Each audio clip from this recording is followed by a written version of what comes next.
and welcome to episode 34 of Some Like It Real. I'm Bryan. And I'm Veronica. And we're two cinephiles who love to talk movies. We have weekly episodes discussing the newest films, creating lists and drafts, and keeping you updated on the latest movie headlines and awards races. As a reminder, please like, rate, and subscribe on YouTube and your favorite podcast platforms, which helps more people find the show. And share it with any cinephiles in your life. There's a snake in my boot, and it's time to take a trip back to infinity and beyond. Looks like you got a friend in me, because today we'll be sharing our thoughts on Toy Story 5. That's right. Toy Story 5, one of the biggest films of the summer, of the year. We're excited to be breaking down the latest in the franchise that has continued coming out 30 years since it began. It's crazy that this has been going on for 3 decades, and now here we are talking about another Toy Story film. Yeah, insane. But before we get into our newest adventure with our favorite gang of toys, let's catch up on some news. So first off, kick it off with some sad news. The actress Davy Chase has sadly passed away. She was known as the voice of Lilo in Lilo and Stitch. She performed as Samara in The Ring, a lot of other big projects. She was only 35. She apparently died after being hospitalized for meningitis. Very sad. You know, I was just really upset to hear this. She's just someone who's on. She was also did the featured in the English dub of Spirited Away. Playing another, lead character there. I just think that she was just such a big presence in those like early 2000s movies, and so sad that she passed away so young. Yeah, this was a really unfortunate thing to read when it was breaking all over social media. Lilo and Stitch just celebrated its 24th anniversary this week, and reading about what happened to her was absolutely devastating. And, she's obviously not an actor that has had a massive array of work, but I could speak for both you and me as people who grew up in the early 2000s. She was in a lot of films that were very pivotal to that time period. Lilo and Stitch is obviously the big one. Lilo and Stitch was a film I watched repeatedly growing up. I still love the movie to this day. Spirited Away is up there for my favorite Miyazaki films, and I think the English dub for that film is fantastic, mainly because of her work as Chihiro, the main character in that film. The Rain is exceptional. The fact that that came out the same year as Lilo and Stitch is wild to me. And she also played the younger sister in Donnie Darko, which is another film that I love very much. So it's really unfortunate just reading about what happened to her and everything. And it may not be as massive of a loss as some of the other people that we have lost throughout the year, but it's still a very impactful loss. Yeah, and it's just a sad state of affairs. I believe it was reported from her family that she had been homeless and in recent years. And, just the fact that Disney had the live action Lilo and Stitch be one of their biggest hits in years last year, all of that. And to think that someone who was like a giant creative force in that original becoming so popular and so iconic was in this bad condition and dealing with poverty and anything else. So yeah, it's just really unfortunate that someone who had such a promising career and that they didn't get a good shot at life, as we all would hope that we would. Right. Completely agree.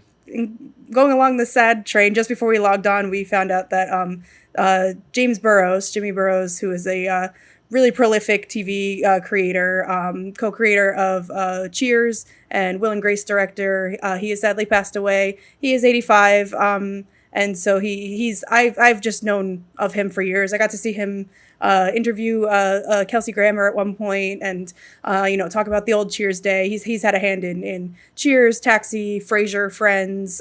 He's just one of those really just a huge titan in the world of sitcoms in the, later part of last century and creating so many of those big hits. I think a lot of actors and people who have been part of those shows have spoken really highly of him, and just the really like keen eye he had for that sort of entertainment. I was very sad to hear this. Were you aware of Jimmy Burrows and his impact on TV? I absolutely was. While I admittedly am not as much of a TV watcher as I am with film, seeing the array of work that he's dabbled with in television for over 5 decades was really inspiring.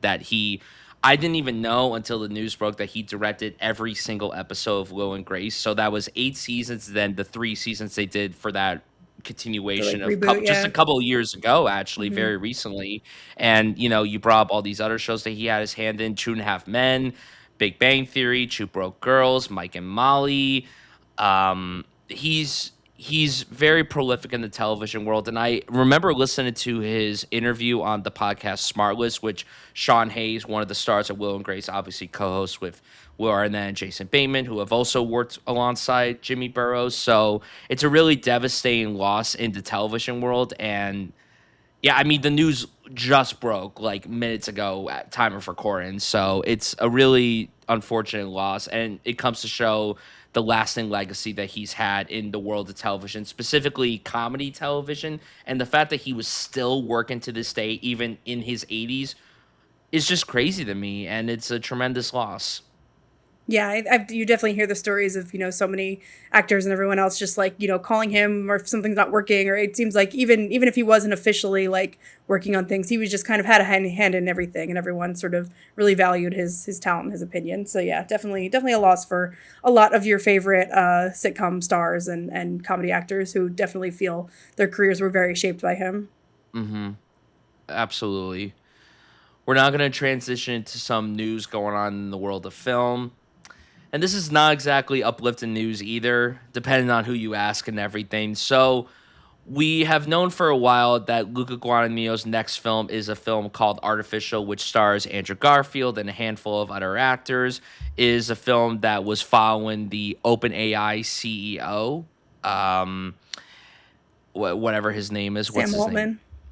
Altman. Yep, Sam Altman, and it was pretty much done post production, but we learned just earlier today that Amazon scrapped the movie and is now shipping it to other studios. And when I read this news, I was definitely surprised because a handful of Luca Guadagnino's previous films have been released under Amazon, from Bones and All, Challengers, his most recent film After the Hunt. So this was definitely a huge surprise to hear that Amazon decided, we're not going to release the film. We love Luca. We obviously love the film that he put out, but we just cannot be the studio to put this out.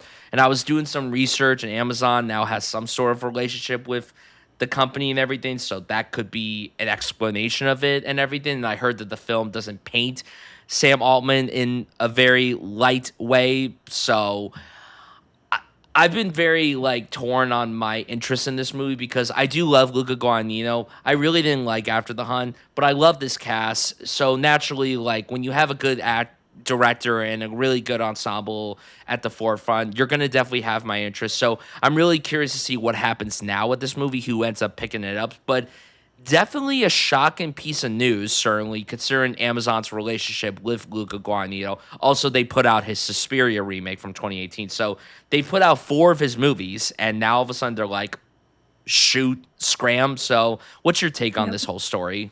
I definitely was shocked when I saw it just a couple hours ago. I saw it for the first time, and yeah, the fact that they have a relationship with him, I like they developed this with him. It's hard to imagine that they didn't know what the project was going to be getting into it. I mean, the one thing that does I don't know, give me a slight bit of hope. I think I retweeted someone who was like, "This is the biggest evidence we've seen so far that this movie is really good, and that it actually has like some sort of interesting."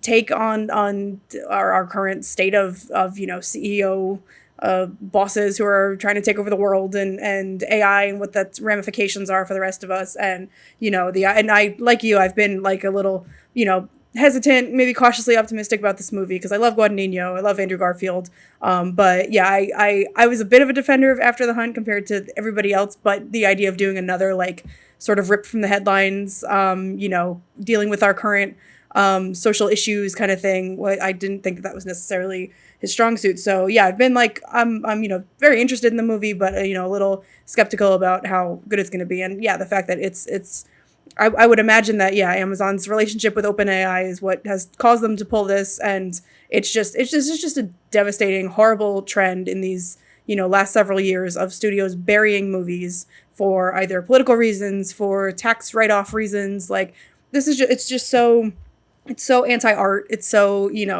it just makes it so clear that like the people who are in charge of distributing, producing, creating these movies are that they just don't. It's all just sort of about the bottom line. It's about public perception. It's more of a PR thing for Amazon that they can produce movies, and even if it gets in the way of their main business, though, it's like screw you. It doesn't matter. So this is just I'm pretty confident that someone else will pick it up. It's being shopped around now to other studios. So I just hope that this quickly can get picked up by someone else and we can see it sooner rather than later, because while this is still sort of in the public consciousness, because I'm just so fucking annoyed with studios treating creators like this. Yeah, I don't understand why if they clearly didn't want to put the movie out, why are they doing this late into the post production process when the film is nearly finished with its editing process? I'm very confused with the decision, but it's clearly obvious with what Amazon has been doing that they're like, we can't put this movie out considering our relationship now with this company and everything. So it's an incredibly disheartening decision on their part. And yeah, like you said, it's really frustrating that we continue to have these stories to where these films get shot, they get edited, they're ready to go, and then all of a sudden they're scrapped just for the heck of it. And that's really disappointing, especially for the people who put their love and heart and energy into putting this film out. Regardless if the movie's good or bad, it's still an unfortunate situation because a lot of people are really proud of the work that they put into. And I'm sure everybody that worked on this, not just Luca Guadagnino, not just the cast, but all the hundreds of crew members are so proud of this. So when this news came out, I'm sure they were gutted by this news. So I agree with you. I hope that someone picks this up soon. There are people online speculating that maybe like considering that A24 has put out Luca Guadagnino films before with Queer, maybe they could pick it up. Someone like Netflix might pick it up. Who knows? Hopefully someone picks it up. And yeah, hopefully whoever does pick it up, we see it sooner than later. Definitely, yeah. Well, a movie that we hope does not get buried is that Bradley Cooper is developing his next directorial effort. He's in talks. He's doing Ocean's 11 prequel with him starring and with Margot Robbie as well. And we've recently added recent Oscar nominee Wagner Moura to that cast. So Cooper's directing this film. It's dated for June 2027, being produced by Margot Robbie's production company. So this is first time ever delving into a prequel for the Ocean series. This is dealing with before Danny Ocean ever stepped foot in Vegas. And yeah, I think that this is, I'll welcome Wagner Moura to just about any project. And this one, this is success of Margot Robbie and Bradley Cooper. And, I was initially sort of like, I wish they would tackle something more original and everything, but I trust them both as creative directors and of course as movie stars and stuff. So I'm excited for this movie, and yeah, Wagner joining it just makes me even more excited. Yeah, we didn't talk about this movie when it was initially announced. I think this project was announced right before we started doing this podcast. So we weren't able to touch upon it and everything. I think Bradley Cooper is a really talented filmmaker. I've liked all three films that he's put out. I particularly loved Is This Thing On? Like, I was a huge champion of that movie from last year. I love his directorial debut, A Star Is Born. I'm a bit lukewarm on Maestro, but I think the filmmaking behind it is really outstanding. And yeah, Yeah. this was definitely an interesting project for him to jump into after these three films. And I love Ocean's 11. I'm a big fan of that movie. I don't know if I necessarily want a prequel to that where we're following the parents of Danny Ocean and it takes place at the Grand Prix in 1962. It's a cool premise. I don't necessarily understand the necessity of it, but with the filmmakers involved, Bradley and Margot, of course, co-starring, I'm looking forward to it. And with the addition of Wagner Moura, an actor that I'm a huge fan of. I didn't really love Secret Agent all that much, but I thought he was unbelievable in it, and I think that Oscar nom was very welcoming. I loved that he got recognized for that movie. And I think there's been reports saying that he's going to be the villain of this. If he brings that Puss in Boots: The Last Wish energy to this, then I'm all for it personally. I'm very intrigued to see how this film pans out. I'm very much looking forward to it, and it helps that Wagner Moura is a part of the cast now. Yeah, and I agree that I'm a fan of, all of Bradley Cooper's directorial efforts so far. But it did seem like, with Star is Born and Maestro, he was really like kind of hungry for that Oscar and going for a bit of that prestige thing. And then with Is This Thing On, felt like more of a step back, like more of a, understated drama kind of thing. This might be a good combo of the two, where like it's it is leaning more towards the fun, flashy heist, but like there might also be some really solid filmmaking to have there. So yeah, I think that this is going to be it's going to be a big movie all around when it eventually gets here, I think. Absolutely. Now, something that I don't understand the need for at all. So, we're apparently going to begin a sequel to How the Grinch Stole Christmas, the 2000s film, which starred Jim Carrey and was directed by Ron Howard. They're both coming back to do this. When this news broke, I was genuinely confused because first of all, I was under the impression that the only roles that Jim Carrey would be doing now to the end of time are as Dr. Robotnik in the Sonic movies, which he is awesome in those movies. You could say that those movies suck, but he's great. He commits to the bit, and I really love the energy that he brings to that performance in all of those movies. A big hot take for me, I have never in my entire life liked this version of the Grinch. The only Grinch that I care for is the animated classic from like the 60s or 70s, that 20-minute short. And I cannot stand the Benedict Cumberbatch one that came out a few years ago. Don't even get me started on that. I would happily take a sequel to this over that personally. But I don't understand why we're getting this. And I have a hunch that this movie is going to pamper towards people who grew up with that film from the 2000s. And in the back of my head, I'm just like, I'd rather see the Cat in the Hat 2 with Mike Myers personally over the Grinch 2 with Jim Carrey. And as great as he is in that role, because he genuinely is outstanding as the Grinch, like if you're going to cast anyone to play a live action version of him, of course you pick Jim Carrey. I just don't know if I want to see him bring that character to life again. Now he's in his 60s. I don't really like the fact that this is being made. And also, Ron Howard, no offense to him, but when was the last time he made a good movie? It's been a long time for him. So I don't know. I just don't really see the necessity for this, but I'm sure regardless of when it comes out, it's going to do very well financially. People are going to go with their families. I don't know what direction they would take this in, but yeah, I'm not looking forward to this at all. So, are you someone who's a fan of the Jim Carrey Grinch movie? If so, what's your stance on a sequel being made almost 30 years after the original came out? I am surprised that you and I are, relatively close in age, and this one is not a classic for you like it is for me, because I do feel like there's a very narrow window of like maybe if you were born in like 1995 to like 2000, that people who like grew up with this as, watching it as a kid, like absolutely love it. And it's like it's a Christmas classic. It's a watch every year kind of thing. And anyone outside of that range is like, what the fuck is going on with this movie? So I think you're going against the grain for, someone your age to not like it. And I listen, probably am. yeah, totally understandable. It is like it's a bit of a questionable movie, but Jim Carrey's performance at the center of it is crazy good. I mean, it's just the way he embodies it. And when I first saw this headline about a sequel, my very first reaction was like, I thought he said he would never do that, because I know that there were a million stories about how the makeup was like super intensive, like getting in and out of it every day, and he was like had a horrible time filming it and stuff. And so it seems like from what I've read about this newly announced sequel, that the idea is to go more like motion capture with it, which that gives me a little bit of pause. I don't know. We've seen great examples of motion capture over the last decade or so, but I don't know. There is something like that the practical makeup effects there for him and for all the who's and everything. Like it just really has that sort of charm to it. And I know it was like driving Jim Carrey insane, but maybe that was adding to his performance. Who knows? Yeah, I think that it also seems like something that's like early stages. I don't know that this is a confirmed thing, but yeah, the fact that it's developing, and I'm also I'm curious about where's the story gonna go? Like what sort of thing do you have planned that way? Because at least this the 2000 movie is an expanded version of the cartoon and everything. So I'm not confident that that's gonna be like top notch or anything, but I'm excited and curious about it, because this is a favorite for me. It's like, what are they going to do with the story? Because the original film from the 2000s was, like you said, an expansion on that short story and that short animation that came out in the 60s and everything. But I guess for me, like, I understand that now Jim Carrey's going to be selective with the roles and everything, but I just want to see him do like a meaty role, like a Truman Show or an internal. Yeah. Like I want to see that from him. I don't want to see him play the Grinch again.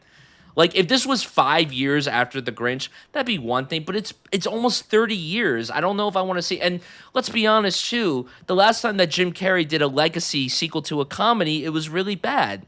So like it. This is not going to be any better than that, quite frankly. I don't, and I know I shouldn't compare Ron Howard to the Fairley brothers. I know I shouldn't make that comparison, but I just don't. I don't know.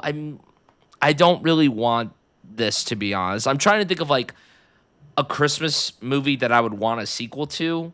I have to really sit down and think, but like it's not this. And I certainly didn't expect this. When this news came out, I was Yeah. surprised. So, Counterpoint, what if Martha May Whovier is in it and we get to see more of her fabulous outfits? That alone would be enough for me. I need to know who? if Christine Baranski Oh, is in talks because she's the highlight, one of the highlights of the original movie. So well, she's a that would highlight make of or any break for movie me. she's in, Of course. but that doesn't mean it'll be good. Well, No, it we'll doesn't. we'll see. We'll see. The only movie that I care about her doing is Mamma Mia 3, personally. Well, yeah, of course. That's all I care about. But yeah, this not my cup of tea at all. I'm so sorry. Not your cup of cocoa. Not my cup of cocoa. All right, we shall see. Other casting news: we have Sandra Oh and Charles Milton announced to be joining Matt Damon in the untitled film from the Daniels. So this is the one that Ryan Gosling was originally slated to star in, but now he's being replaced with Matt Damon. Yes, Charles Melton. I mean, coming off of Beef, May December. Joining this project, which is described as an event film. And is their follow up to Everything Everywhere All at Once. We don't have much information now about the content of it, but anything like that. But yeah, this trio of stars reuniting here. How do you think that's going to work out for the Daniels new film? Yeah, we've talked about this movie many times on the pod. I'm very excited to see what the Daniels do after their success with Everything Everywhere. I love Matt Damon as an actor. I'm very excited to see him in a role like this because we're so accustomed to seeing him do like certain kind of roles, and to see him do something that's, I would assume, going to be a very fun out there role. I'm really excited to see what he does with this. Charles Melton being added is a fantastic addition. I have, you know, I had a complete 180 with him. I was like, oh, this actor, he's just a nothing burger to me. And then I saw May December, and I'm like, give him an Oscar for that performance. Like, what are we doing? And then he was also exceptional in Beef season 2. And Sandra Oh, we just recorded a Pixar draft. We highlighted her unbelievable performance in Turning Red. And Sandra Oh is a queen. She's Mother. It's so hard to not love her. Yeah, this is a good trio. I'm very excited to see what these actors do in this film and everything. Yeah, we've talked. I've spread a little bit of my Matt Damon, not hate, but iffiness on him, and yeah, I tend to in the most recent years be a little not into his roles that are just like I'm the everyman, I'm the normal guy, like that kind of thing. So if this unlocks some weird Matt Damon, like I'm all for it. I want him to get a little crazier, and I think that Sandra Oh and Charles Melton both also have the capacity to like go there and I mean we don't know too much about it, but just based on the Daniels sensibility from Swiss Army Man and Everything Everywhere, like I'm hoping that it's something that's going to be a little off kilter and give all three of these actors like a chance to really stretch their muscles. Yeah, completely agree. And we also got a few trailers over the last week. We got a new trailer for Spider-Man Brand New Day. I still think it looks good. There was a lot of chatter online about the visuals and everything, the imagery and everything. It definitely looks a lot more polished compared to other MCU movies. But I am looking forward to it. I've liked all three Tom Holland Spider-Man movies. I don't see myself disliking this, even though we have a new director at the helm. But I trust that director because Dustin Daniel Cretton, he made Shang-Chi, which to me is one of the stronger MCU movies of recent memory until the third act, but I can't entirely blame him for that. That's a Uh, Marvel issue. That's yeah, not that's a really. Marvel issue. But those first two acts of Shanti are legit awesome. They're great. I stand by that. But I'm excited to see where this movie goes. I'm excited to see the directions it takes us. I'm excited to see, certain characters come back and us being introduced to new characters. This trailer promised us what we got in the first trailer. And Summer of Tom and Zendaya, who recently confirmed that they are officially married, which is very nice to hear. I love the note that Like Zendaya made it through the drama press run, which is literally a movie about a wedding and like never confirmed, never like let anything slip. And then they let Tom out of the house for 5 minutes and he's already like confirming left and right. Well, He's that's such his a job to slip everything out. That's yeah. that's always been his thing and everything. I like the clip that was flowing around on Twitter where it was like the scene from the drama at the wedding. Then he comes in because he like crashes a wedding that happens to look like the same venue of the drama and everything. It was edited very nicely and everything, so that was really really fun. And it's funny too because in that like split scene, it's like all three of those actors are in the Odyssey, which is really funny and Mhm. everything to point that out. So yeah, I'm looking forward to the movie. I'm excited. We're obviously going to review it when it comes out next month. It's crazy that it's coming out so soon and everything. Same with the Odyssey. Like these are two films that we have been talking about since the beginning of the year, and now they're almost here.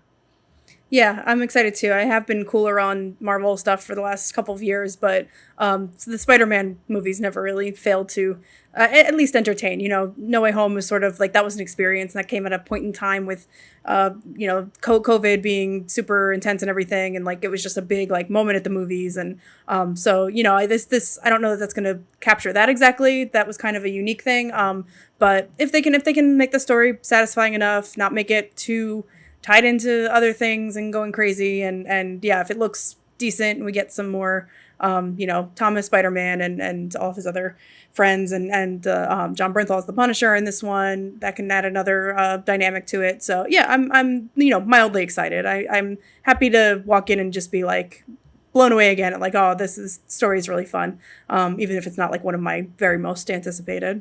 Yeah, completely agree. A trailer that I wasn't super impressed by. We got our first trailer for the next Disney animated film Hexed, which stars Haley Steinfeld, Rashida Jones, Tracy Ullman, Stephen Fry. The film is about a teenage girl who discovers magical abilities that take her from suburbia into an alternate reality called Hex, which has a realm of witches. I saw this trailer in front of Toy Story 5 and I sat there just like, meh. I shrugged at the trailer, and it's a teaser trailer. Maybe when we get a full trailer, my opinion could change and everything. I've been a bit lukewarm on the straight up Disney animated films that have come out over the last few years. The last one, what was the last? The last one was Zootopia 2, right? Yeah, Right? That and had there to have been was the last one. I liked Wish Zootopia. before that. Yeah, I liked Zootopia 2. Wish I did not see. I didn't see that. Moana 2 I couldn't stand, but that's a different discussion for another time. Um yeah, I just wasn't really wowed by the footage that we got so far from this. And yeah, I mean, I'll obviously watch it cuz like I love Disney. I will always be a Disney guy. Even through their fumbles, I will go out and watch what they put out. But yeah, this teaser didn't do much to impress me. I think the premise is cool, but it's also like this just seems very run of the mill for Disney. Like, oh, this character who's very impulsive and separate from everyone else, and then they discover something deep about themselves, and then they find their place. It's like, all right, I know that that's Disney's objective and everything, but how many times can we do that? It's just very rinse and repeat for me. But I hope that the movie's good. I really do. And Haley Steinfeld is the love of my life. So, did you get around to seeing this trailer? If so, what are your thoughts on it? Yeah, yeah, I saw. Yeah, definitely echo everything that you're saying. It looks, fine, and it is hard when, for Haley Steinfeld, like her voice now is so associated with Spider Verse and everything, and Gwen Stacy, like it's kind of hard to just like transfer that over to another character. And so, yeah, I think it looks okay. Premise sounds okay. It'll all be in the execution, and a sort of like witchy, fun kind of adventure it could be good. But yeah, nothing about it made me like super excited. But I will say, this trailer didn't irk me as much as the last trailer that we're going to be talking about today. So, out of nowhere, I'm sitting at my desk at work, and friend of the show, Ezra Kubero, who was just on our Steven Spielberg draft, he texted me saying, oh gosh, we got this trailer. And I opened it up, and I'm like, oh, there was no announcement of this. So we got our first teaser trailer, kind of an announcement trailer, but it was a minute and a half long, and they showed us a handful of footage. Shrek 5, which doesn't come out until May of next year. So we have a long ways to go until this movie comes out. Shrek means the absolute world to me. The first Shrek, I've said on the pod before, it could very well be my favorite animated film ever made. I love that film very much. Obviously, the first ever Oscar winner for Best Animated Feature. Shrek 2 is just as good, if not better. Shrek the Third is not very good, but still watchable. Shrek Forever After, I actively dislike with every fiber of my being. Puss in Boots is really good, and Puss in Boots: The Last Wish is a masterpiece. So I was so intrigued to see what they were going to do with Shrek 5. They dropped like an announcement trailer maybe like almost a year ago at this point, and the animation looked very off. And I'm like, oh, this is a choice. Maybe this isn't the final animation. It turns out that it clearly is the final look of the movie. So separating the animation talk, I didn't laugh once during this trailer, and I watched it a few times to like get a grasp of it. I was like, oh, maybe I just didn't vibe with it the first time because I was just so grossed out by the animation style of it. No, genuinely, I don't think any of this looks funny. Maybe they're saving the best parts for the movie, which is always a rewarding element for sure. But there's something about this that felt very off to me. It didn't feel like Shrek. Something was missing. The magic was missing. And of course, the animation, I don't know what they're thinking with it. I don't understand why they're trying to lean into the more like illumination style and everything because DreamWorks the last few years, they've done some really cool things with their animation, particularly with the recent Puss in Boots movie. I was under the impression that the animation for this movie was going to be akin to that, and it looks so ugly. It's like everything looks off to me, and I don't want to be that guy that's like, oh, they're doing this instead of that. But also, I think the movie looks actively bad. But I'm really, really hoping that we're wrong. And regardless of how crappy the animation looks, I hope the movie turns out to be a success because this is the first Shrek movie in almost 20 years. Everyone's coming back for the roles. I will say that there was a moment in the trailer that made me laugh with Donkey when they're in the jail cell and he was saying that he just blurted out Roxanne. That was kind of funny. I lightly chuckled, but I didn't guffaw during it, which is sad. But again, maybe they're saving the highlights for the actual movie itself. I just am not really vibing with what I got so far. So, for you, how do you feel about this first trailer for Shrek 5?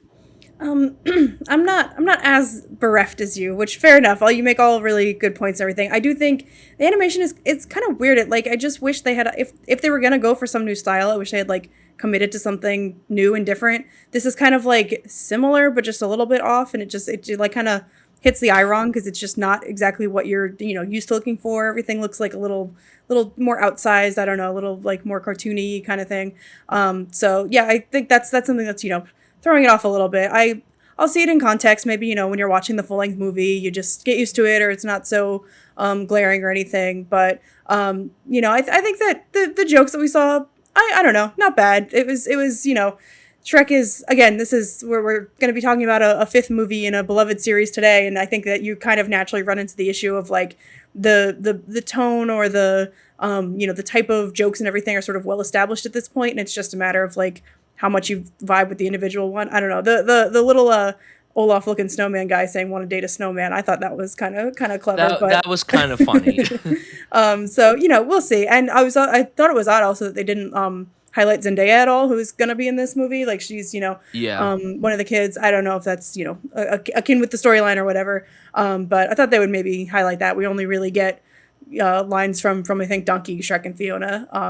So these established characters. So, I'm kind of also similar to the last one. It didn't do anything to get me super excited. I wasn't like, oh great, this is gonna be wonderful. But I'm just sort of in a wait and see mode from here. Yeah, I feel like that's the best position to be in because I'm excited to see a new Shrek movie. And look, maybe it could end up surprising everyone and it could be great despite the fact of the odd choices with the animation. But right now I'm not sold. I'll go in open minded, but I'm terrified. I'm terrified for this. I won't get my hopes up. You were telling Shrek 5 to get out of your swamp until further notice. Exactly, yes. Well, that concludes our weekly catch up, and now it's time to buckle in and bring our thoughts on Toy Story 5. So, as Brian said at the top, this is one of the biggest films of the summer, end of the year. So, we'll give our non spoiler thoughts before transitioning into full spoiler territory. So, Brian, what were your expectations going into Toy Story 5, and how did you ultimately feel about it? Toy Story is very special to me. I have loved this franchise my entire life. It's been around my entire life. And it's crazy that we still live in a world where we're getting new Toy Story movies over 30 years after the first one came out. The original trilogy is perfect, 10 out of 10, no notes. When 4 was coming out, everybody was like, why are we doing this? Why are we making this? I was that person as well, and it ended up being one of my favorite movies of that year. I loved 4 when it came out. I rewatched all these movies in preparation for this film, and I still think 4 is an outstanding film. Going into 5, I had a similar level of expectations that I did with 4, where I was like, okay, 4 kind of wrapped up things nicely. Why are we getting more of this? And when it was announced that Andrew Stanton was directing it, one of the pioneers of Pixar, when it was announced that it was going to be dealing with the topic of choice versus technology, my interest increased tremendously. When the trailer came out, I'm like, okay, I have full faith that this is going to at least be a good movie. I've watched the movie twice. I already have tickets to watch it a third time over the weekend with my family. And I have to say that I thought this movie was excellent. It surpassed my expectations. Ultimately, for me, I think right now it's my least favorite of the Toy Story films. That being said, it's another excellent entry in the series. I love the way that it commentated on the choice versus technology. It took a much more nuanced approach with what it was tackling. And I think that it is so impressive that instead of making a run of the mill sequel, a very conventional cat and mouse adventure type of movie and everything, they decide, no, we're going to focus on someone that's very prevalent today with children. And I think they did justice with how it commentated on it. The voice acting was outstanding. I think the animation is gorgeous. Not as gorgeous as 4. I think the photorealism was a bit more impressive in the 4th one than it is here. But it's beautifully animated. It's terrifically paced. Terrific blend of comedy and drama. A lot of funny, laugh out loud moments. A lot of heartfelt moments. Of course, there were moments that got me on the verge of tears. I did cry.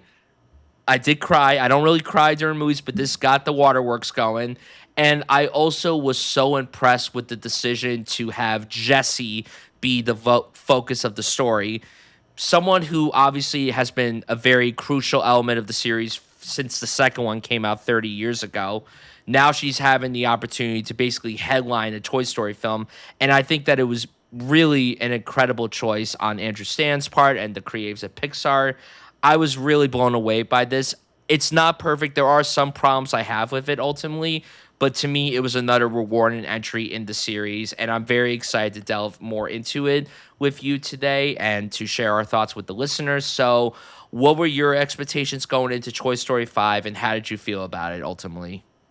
Yeah, so we recently did our Pixar draft, and I talked about there how this Pixar has been around my entire life, which kicked off with the first Toy Story, and yeah, it was just something that was so prevalent for me growing up, and just a childhood favorite. Remember the third one coming out and feeling like that was just one of the first movies where I could like feel the passage of time. I was like, oh my god, like this is so just an intense kind of feeling, but also just a wonderful movie.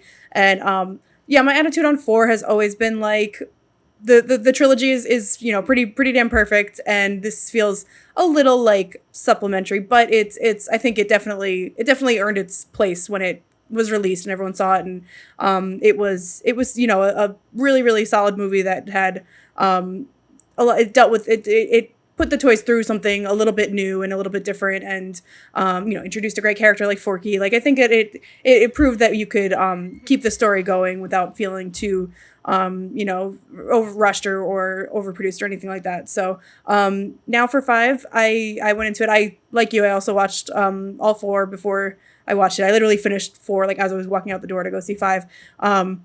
So watching them all in quick succession like that, I almost feel like maybe I would have been better off not doing that, because it just feels not repetitive, but there are similar beats that are hit. So you kind of just have that in your head versus like watching one every 7 years or whenever they come out in between. So with this one, I think that I was I had pretty high expectations. Pretty much the reaction had been really positive coming into it, and I think when they announced 5, just initially, I was like, I don't feel like they are making Toy Story movies just because they need a cash grab or something. There are tons of other titles and properties they could go to for that, and they do. But I felt like if they're making a new Toy Story, it has a reason to exist. And so just hearing the premise of like now we're dealing with kids having tech and iPad kids and that kind of thing. I was like, okay, I can see the reason to exist, and I totally think it lived up to that. It's not only has a reason to exist, it's also very good. This is maybe like, again, maybe having watched all four of them so close together, maybe the first time I felt a little bit of diminishing returns of, like I said, there's some similar beats going on here that they do deepen what's going on with the characters, but it also just kind of felt like, okay, we've seen this kind of thing before, but it didn't detract from my overall enjoyment. I think that this is, it lives up to the name. It has it can moves the ball forward in terms of story and character, and really funny, really creative. There's the charm of the Toy Story series is just like how they get from place to place and all these different contrivances to get them to get on their adventures and everything. And this one has tons of fun stuff like that. So yeah, it's fun, it's heartfelt, it's funny. I think it's got everything that you would want, even if it's not necessarily revolutionizing the series or anything like that. But I wouldn't want it to, because it's already a really great series. Yeah, and it's impressive too that we have a series where all five movies are at least good. Yeah. Like it's a rarity where you get a franchise where more than one installment is at least good. But all these films, in my opinion, are great. All five of them are great. And I'm not counting the spin-off Lightyear, because that does not count. That's its own little separate thing, and that sucked. But Toy Story 1, 2, 3, 4, and 5, love all of them. And yeah, it is crazy. And when I walked into the movie, it was very surreal. I'm like, oh my God, we're getting another Toy Story film. Now, obviously, the wait between 4 and 5 wasn't as long as the wait between 3 and 4, and then especially between 2 and 3.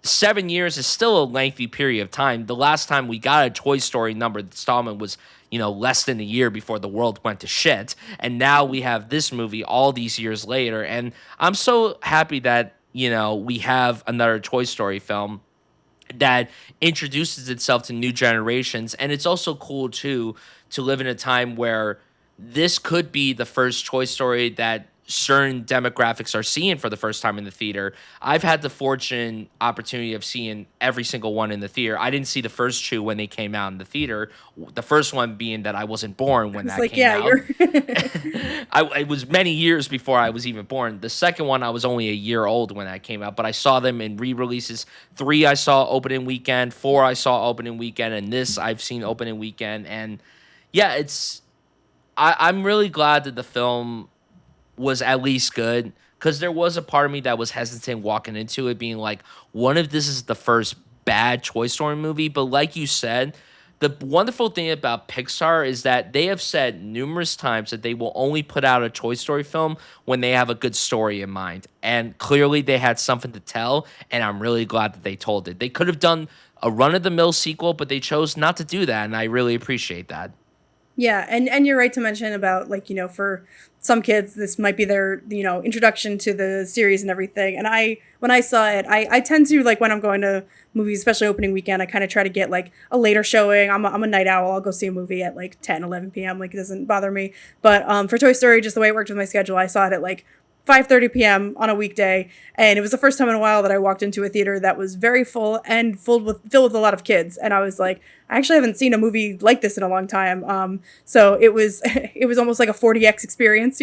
There's like kids on screen and kids, and I was like, yeah, this is like gonna be. And there's the normal like kids kind of going nuts and having to leave the theater or screaming and crying a little bit, but nothing too bad that really took away from me watching the movie. But I did have the thought of like, yeah, this is kind of trippy. This was something that I guess I probably saw the second one in theaters. I was probably young and don't quite remember it, but seeing similar kids movies in theaters were important for me, and yeah, I was like I'm relieved that this is for some young kids who are gonna see this for the first time. I'm not like, oh man, they're they don't have Toy Story like they had it back in my day. Like, no, this is a perfectly good entry, and I'm glad if it gets people excited about it. And as we've alluded to, the subject here of like toys versus tech and everything, like I do think that that's a it's a good subject to broach, and it raises a lot of questions that I think it's interesting for kids and parents to think about, wrapped up in this super fun, exciting Toy Story movie.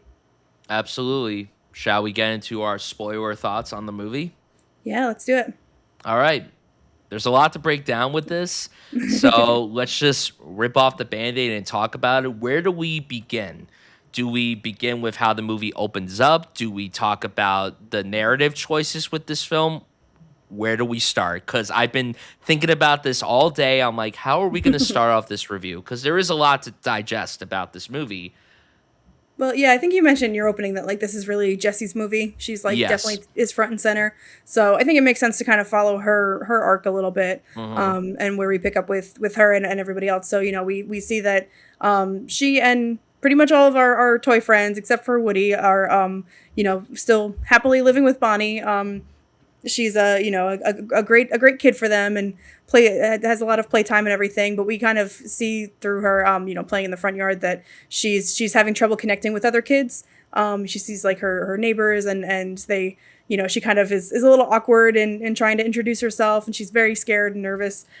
So she has a great relationship with her parents, and she can have fun with her toys, but she's struggling a little bit outside of that. And so Jessie really wants to encourage her to meet these kids. So she like sneaks over next door and wants to get a sense for how to introduce them or something. And so what she sees when she looks in their window is that these two twins they're just on screens and not talking to each other, just sitting next to each other. And Jessie has an interaction with the toys in that yard, and this idea that like our toys here with Bonnie have been kind of isolated in their own house where playtime is still very much a thing. But for toys all over the globe, it seems like, playtime has been sort of replaced by screen time and, being obsessed with devices and gadgets. And there's a lot of shots throughout this movie of like, looking through the neighborhood, and like through open windows, you can see just like every member of the family in front of a different kind of screen.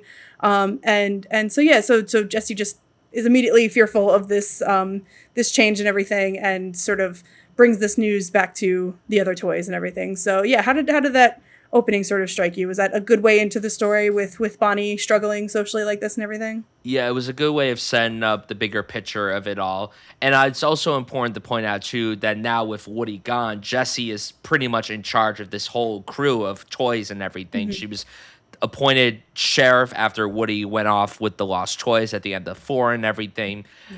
I think that it was a really smart way of opening it up because we see that Bonnie is in her own little world still playing with toys, which is what kids should be doing.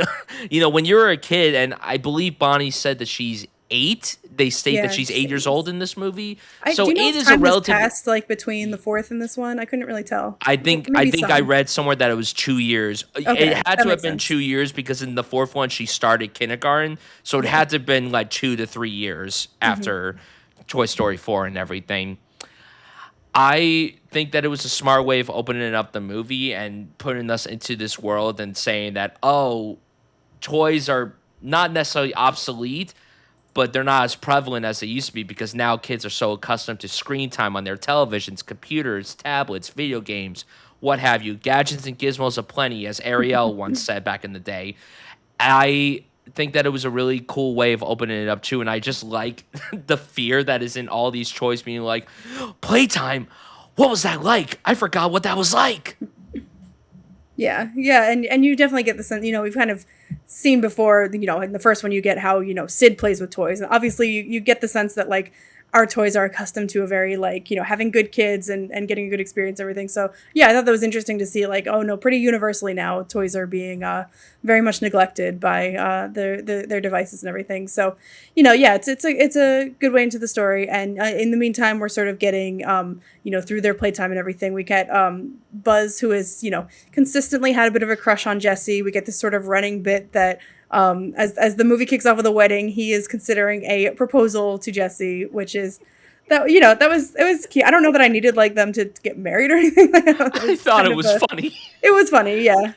It was cute. And there's not to skip ahead, but later when Jesse's talking to Lily Pad and Lily Pad calls her like Jessica for the first time, and she's like starts to get heated, and Buzz is like, oh no, and like climbs up the bed to like go and like take care. Like they have a very good dynamic where like Buzz is kind of he's just very like knows how to talk to Jessie and is aware of her and stuff. So that's just very cute. So yeah, that's sort of ongoing. And in addition to the other toys in the room, popping in there and stuff. It's hard with a series like this that becomes such an ensemble. We get new toys pretty much every movie to follow.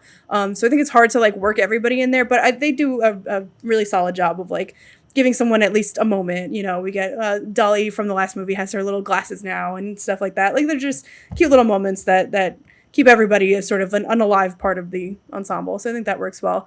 But yeah, so as we see Bonnie struggle, I really like her parents in this. I think that they're very like it's a very sort of understandable position that they're in. They feel torn about they don't want her to be exposed to too much tech and screen time, but they're feeling like if that's a way that other kids are connecting these days, like maybe that's something that she needs in order to feel a little more part of the social scene. And so yes, they get her a lily pad, which is just sort of an iPad, and it's voiced by Greta Lee here.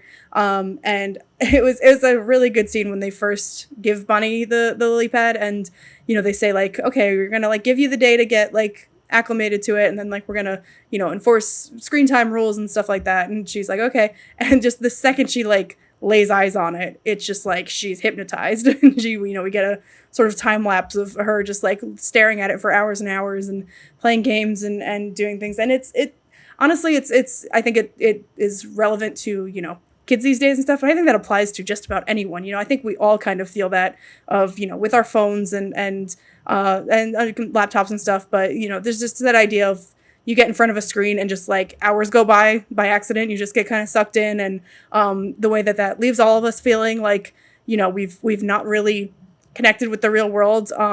And so yeah, it brings up an interesting thing of like I think Lilypad initiates it where she like kind of friends some of these other girls that are in Bonnie's dance class, and Bonnie and they accept her and invite her to a sleepover and stuff, and Bonnie's like great, and the Lilypad's like, look, this is what she's been like missing out on, like these are where kids are talking and connecting and making plans and making friends, and so like you're getting left behind if you don't do this. So yeah, I think that it's how did that all work for you? Like Bonnie sort of getting, okay, I guess we can see what they're thinking, we can see how this is sort of a tool of connection, but then obviously it gets complicated further. Yeah, I think that it was a wise choice to do this, and it showcased, oh yeah, like, we're all accustomed to being glued to pieces of technology and everything. It happens to all of us, whether we like to admit it or not. But this movie doesn't shy away from the fact that once you get addicted to a particular device, you can't put it down. You're glued to it. And I liked that time lapse sequence because it's like, yeah, we've all been in this same position before. Even as adults, we're unfortunately accustomed to this. The way that it commentated on people being glued to their devices and everything, not that it explicitly reminded me of this. It wasn't like this was paying homage to it, but it reminded me a lot of, and I think I'm saying this because I recently rewatched the film. It reminded me of Her, where you get sequences in that movie where Joaquin Phoenix's character is just walking around trying to immerse himself in the conversation, and we see that everyone surrounding him is glued to their phones, tablets, whatever. And it made me think of that right away when watching this movie. And you could see that Lily Pad in these opening minutes of knowing who she is and being introduced to her, we could tell that her objective is to try to get Bonnie to put herself out there and to stop hiding with the toys and try to get her in a more social environment of connecting with the kids. But as we see the viewers and as the toys see, these devices are not helping out at all. If you want to build a connection with someone, you can't do it through a screen. You got to go out there and you got to put yourself out there and you got to talk to people. And even though it was great to see her get invited to a sleepover, we get that sequence of once she gets to said sleepover, everyone's just glued to their devices. And I really love how that following day, when she comes back from said sleepover, she looks tired because then you could clearly tell that she was glued to the screen the entire time. We'll obviously touch upon more about it later on, but we could just tell from that initial moment They barely put down the devices. They barely did anything that kids are supposed to do, have fun with each other, and they're glued to their devices, which is an unfortunate, sad reality. And I liked that this movie made it clear about that. I liked that this movie wasn't trying to be like, no, we should, be supportive of the fact that our kids are glued to devices. No, this movie paints a harsh commentary being like, it's bad that this is happening.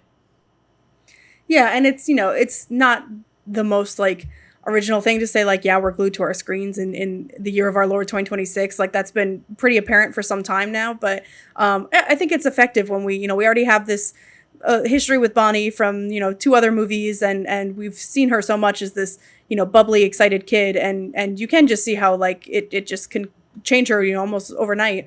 And it has that effect on, your psyche almost, like, and the idea that, she's growing up, she's getting a little older, she's seeking out approval from, the kids in her class and stuff like that. So, the way that when that starts weighing on her, like that can, that gets hard, and you feel for her so much. And so, yeah, so for Jessie and Bullseye, when she gets this invite for the sleepover, they sneak into her suitcase, and Jesse's like, I'm gonna go and check out these friends and make sure they're good friends, because that's the thing. It's like, okay, you've connected online, but like, are they compatible in some way? Are they gonna enjoy each other's company and spending time together? And so yeah, so Jessie and Bullseye end up at the sleepover. Bonnie rushes out, so excited to connect with the girls. Like you said, they're all sort of on their screens out on the front porch, and she tries to introduce the girls to Jessie and Bullseye, and gives a little bit of her quirky little playtime sort of thing, and the girls are immediately reject her by saying like, "Oh, you still play with toys?" And Bonnie's just so dejected by that. She runs back to the car and puts the toys in the car, and only wants to bring her lily pad. And that's a running theme. I think that comes up a couple times too. That like, because of tech and screens and stuff, kids are just like, they're encouraged to grow up so much faster. It's like, there is this sort of like erasing of your imagination and your own sense of self and personality. And I like that. I don't have kids. I don't really know anyone with little kids at the moment, but to me that rang true to me, that like, I'm sure there are still kids who play with toys and have reduced screen time and stuff, but they're almost seen as like maybe a little odd by other kids who are becoming more like homogenized by playing, the exact same games on the screen with each other, and like doing these same daily tasks sort of things. And like, everything is so like gamified, and you're like being sent in a direction. You're like, you do that and then you do that, versus play, which is so open and freeing, and it's like you make up the rules as you go along, and you can, any the cowboy can be this, and then the piggy bank can be this. And so it's that kind of thing where it felt real, it felt credible to me that Bonnie is, she's not like a freak, she's not like some completely ostracized person, but she's just seen as a little bit babyish for doing these things that kids that age are, perfectly, it's that it's good for them to do at that developmental age. So yeah, so Jessie and Bullseye witness this. They get left out of the car. I forget if they sneak out to try to keep an eye on her during the sleepover. Yep. And are discovered by this older couple. They were funny. I don't remember exactly what they said to each other back and forth, but they had a couple. The man couldn't really hear. You're leaving me? Yeah. It's like, I'm leaving it here. You're leaving me? So the woman finds Jessie's old inscription on her leg from her first owner, Emily, which has the house address on it. And so she goes and drops them off there. And then what were you thinking at this point? Because were you like, is Emily coming back? And as I said on our Pixar draft, that 2 is my favorite Toy Story movie. Which we obviously get the backstory of Jessie and Emily in that horrifying scene when she is left by her. Scene that makes you want to jump off my balcony. Oh yep. My God. The most depressing scene ever. So yeah, were you like, okay, this is like really coming to play now? So after the opening prologue of the film, after the title Toy Story 5 comes on, we do get a brief flashback of Jessie and Emily, and we have the notes playing. I'm like, oh boy, here we go. Not even 5 minutes into the movie, and already the waterworks are coming. Like, thanks a lot, movie. I didn't know how this whole Emily storyline was going to come into play in this film. I was really interested in that. I wish that there hadn't been stories that came out before the movie was released about how Jessie is going to end up back at Emily's house. I didn't know in what capacity that was going to be and everything. So I will say that when they were found by that old couple and they were brought to the house, I was under the impression that two things could have happened. Or no, three things. One, Emily was still living there, but now she's an adult and everything. Two, there are new people living in this home. Or three, nobody was there at all. They just dropped it off in the mailbox, not checking to see if anyone was residing at this home. And it turns out that it was the second option where instead of Emily being there, now we have this other family that is there many, many years. And it made me think too, like, how long after the second one was this? Like that flashback specifically, and we'll touch upon that later on. But I was really interested to see how this whole angle was going to be approached. And I think that the decision to have Jesse's story primarily set in this location was a really fascinating choice. And I don't think I could have thought of a better place to set up the movie where she is pretty much the lead of the story. Yeah, yeah, it's a good, new setting to introduce rather than just having them in the room or, jumping from various cars and stuff like that. So and it, Jesse's a cowgirl and this is set on like a country, farmhouse kind of thing.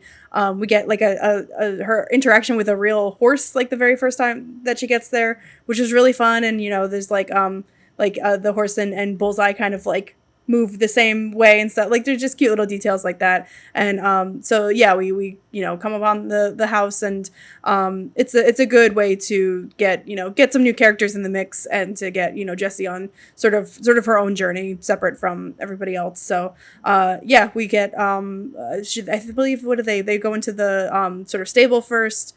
And the girl who's living at this house now, we find out her name is Blaze, and she finds Bullseye on the ground, and she's like, "Oh, this is cute little horse." And we find out she has a horse collection in her room. She's a very much a horse girl. And so yeah, Jesse's in the stable. Makes it over to what I think was like, it was like an overgrown like playhouse, which was like, that's very much in my parents' backyard. We have an overgrown playhouse that we like used to play in all the time, and we had one in my old backyard as well.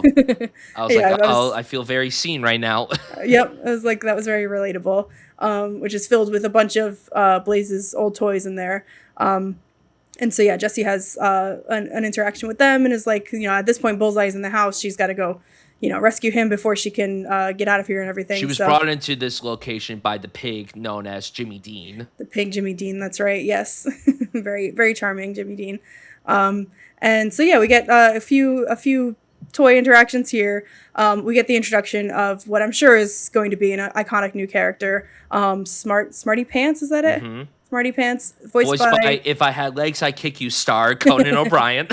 Yes, his range here with his movie roles. He is this is sort of where we get into like, okay, tech, like what does tech exactly mean? And so this is sort of a, like a lo-fi kids toy. It was like, it was almost reminding me of like a Tamagotchi, but it's meant for like potty training. Yes, like the kind of thing I thought the same thing. Yeah, it just is like a couple buttons that you press and it's, but so I think it's very interesting that we learn in this movie that for toys, being low on battery is like being drunk, and then being replaced with a new battery is like shooting cocaine or something. Like it's like we learned that through this great character. So yeah, I know that you're a big fan of Conan's voice performance and everything in this. How did Smarty Pants and his new friends, how did they fit into this ensemble of Toy Story for you? Yeah, so obviously, like in this introduction sequence with Smarty Pants, we get a brief glimpse of like a Combat Carl, which is a character that has appeared numerous times throughout the series. Previously voiced by the late Carl Weathers, now he's voiced by Ernie Hudson in this brief sequence.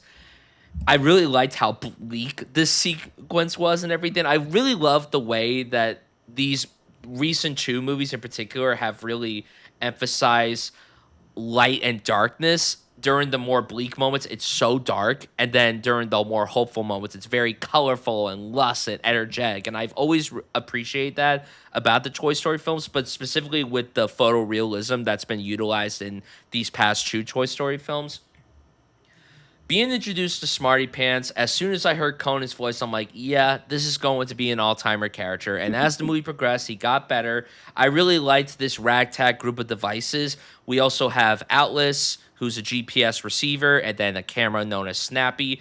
I had no idea when walking into this movie that my guy Craig Robinson was in this movie. So when I heard his voice, I got very excited. I'm a massive fan of him. He's one of my favorites, and I loved hearing his voice. And I'm trying to pull up who voiced Snappy. Shelby Rabara. She was also excellent in this too. She's best known for being on Steven Universe and everything. But yeah, I really loved the way that we were introduced to this because yeah, you posed a question like with tech, is this the good kind of tech? Is this the bad kind of tech? And it's also interesting too because at this point in the movie, we see all these tech devices are being heavily utilized. Meanwhile, now we're meeting other tech devices who are just basically locked up and cooped up in their boxes and drawers and shelves. And I thought that was really interesting because now we're posing the question of, is all tech bad in the long run? Yeah, yeah, and and I think going into this movie, I would have put money down on and it coming out of needing some sort of balance, and I think ultimately that is where we end up with the film. But yeah, it does sort of, and I mean all the three devices that we have there, they're all sort of like Wi-Fi enabled, and so that's how they're able to like communicate later on with the lily pad and stuff like that. So yeah, it does raise a question of like, but it's also the difference of I feel like this comes up a lot just on social media and stuff. It's you used to have a digital camera and an iPod and like have all these separate functions in these separate devices that you had to like go ahead and use. Now everything is so combined into like one phone or one tablet or something. And so even just the idea of like, yeah, these it's just a funny observation, first of all, that we used to have like all these funny little toys for these different functions and everything. But yeah, it is sort of like it was more of a deliberate decision to like use this one and then put it away, or it's stuff like that. So yeah, I think it's a cute little observation that, and I definitely had weird little things like that too when I was a kid, that would just be like baby's first tech and the way that you ramp up to it versus like what it is now, where it's just like it's just so prevalent. It's not just like one little slice of your life or something like Yeah, I that. like So the juxtaposition between me and these highly advanced tech devices and then these, yeah. baby's first tech devices. I really like the balance of having these kinds of devices because we see that these baby's first tech devices are in the similar boat to Jessie where they're not being played very often and they're not being used very often because now we're so deeply advanced with technology. It's like, why would we use these devices? But then we see that these devices are just as deserving of being used as the other devices. Yeah, for sure. So we get as we're meeting Blaze, the young girl who lives here, we get a sequence of her sort of, we get the sense that she also, I think she has her laptop and stuff. But Jesse's kind of getting the sense that like, oh, she seems like she's a cool, fun girl and stuff. And so Blaze plays with the toys, and we get a sequence of them doing that. By the way, how did you feel about like the play sequences having that sort of like different animation and stuff like that? Yeah, I was hoping that we were going to bring this up. I didn't know if Yeah. we were going to talk about this a little later into the discussion, but I thought it was really impressively handled because throughout the other movies, we've had different explanations of the playing sequence. So I really liked that they chose a different approach this time. And I love the animation style too. We've brought up that with animated films, especially lately, they don't do anything to spice up the animation. It all feels very sanitized. But those play-in sequences, they decided to do something very different, and I really liked that approach to it. So I was really engrossed by the play-in sequences, and I could see someone criticizing the animation look because it looks very different from the actual Toy Story animation. But I thought it was really cool because it kind of gave me a bit of like a 2D animation, hand drawn vibe while still incorporating that 3D animation.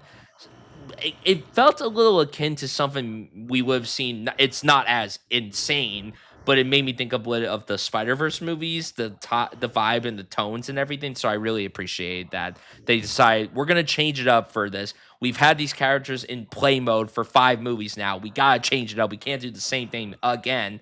And they didn't, and I really commend them for that. And I particularly love the playing sequence with Blaze and her choice because Smarty Yep. Pants gets the Conan O'Brien hairdo, which was absolutely genius. That was awesome. I went with a friend of mine last night who admittedly isn't a big Toy Story fan, but he loves Conan O'Brien, and he lost it as soon as he came out with the hairdo. Like that was the first time I saw the movie. I went to a screening and I was wheezing. I couldn't stop laughing. It was just too much for me. I'm like, this is insane that they're doing this, but I love it so much. And also, every time Conan yelled in this movie, which is pretty much every line that he delivers. Rightfully so, he could enunciate any way that he wants. I kept thinking in the back of my head of the opening that he just did at the Oscars where he was dressed up as Aunt Gladys, where he had that random moment where he was like, Delroy Lindo can wait. Yep, he's definitely he's been killing it the last few years. Like he can just do anything he wants. He's just always been one of my favorites, like comics, talk show host. I love his podcast. I love his show. And I really like this era of him being an actor. I thought he killed it here, and he was obviously wonderful in If I Had Legs. So, and it's cool too seeing two different sides. Although whenever he would talk down to Jessie, I kept thinking of him as the therapist from that movie. Listen, cowgirl, you're just a little too crazy right now. He tells Jessie, "I do not answer emails from my clients about their old owners or something." About their dreams. Yeah, for the play sequences, I get what you're saying. I think it looked gorgeous. I was a little like, this is not consistent with the other movies like we've seen. Like the openings when like, oh, you're in. I was the third one where you kind of like see Andy's play like visualized, like the same animation style as the whole movie and everything. Yeah, and it did feel a little bit like Spider-Verse ish, and it kind of feels like every animated movie since then is sort of like trying to do something akin to that, and I'm like, oh, you're Toy Story, you be your own thing, you don't really. But have at least to... the rest of the movie had the same animation style. Yeah, for sure. It isn't and then, like Shrek 5 where it changed everything completely. Right, or I was gonna say something like Puss in Boots: Last Wish, like that fully leans into like a new, sort of. But it worked for that adjacent, movie though. But it works because they fully lean into it, and it's like it's the core to the movie. So yeah. It looked gorgeous. I mean, I'm not complaining about it or anything, but I was a little like, oh, that's I definitely didn't expect it. I was very surprised by that. It reminded me a bit of the animation style that they're going to seemingly evoke with their next film, the Gato, where it looks like it's a bit of a blend of hand-drawn and CGI, which I really commend. Yeah, and the highlights of that play sequence with Blaze was definitely Conan O'Brien's hair, but also it was Alan Cumming voicing Bullseye for the first time, who was never spoken in any of the movies, and that was so funny to just hear that come out of him. As soon as that happened, I was like, oh my god, here we go. We're going to talk about Alan Cumming again on the pod. He always makes an appearance. So that was a and it's something that's I'm saying with as these movies go on and on, like it's something that's a little distinctive to this one, I guess. So that's a 1+ for it. We get the sense that Blaze is a really cool girl. She's a little bit older than Bonnie, I think, but Jessie has the idea that like they should be friends. Like this is the kind of person that Bonnie should connect with. She clearly is not as invested in the tech as she is with the toys. She balances between the two, which makes Jessie realize, oh, this is the perfect friend for Bonnie that she's been needing for as long as humanly possible. So we gotta find a way of connecting the two of them. Yeah, so they hatch a plan with the not so smart devices and post a picture of Jessie and Bullseye and send it out to. Very unclear how all the tech worked in terms of like who you talk to and who that goes out to, but it's some sort of like basic social media kind of thing, I guess, where anyone on that network is like connected. And so that like posting goes out to Bonnie and it's like found your toys, let me know if you want them and stuff. And there's that good moment where it's like let me know if you want them, and Jessie's kind of like staring at the screen waiting for Bonnie to write back, and like she says yes, and she's like, oh, Jessie's like relieved because in the back of her head she's like, maybe Bonnie's done with us, maybe she doesn't want her toys anymore. And so that's like a constant fear that comes up throughout many scenes. And so then Bonnie says yes, I'll come get them. She and her mom come, and Jessie just wants to foster this meeting between the two girls.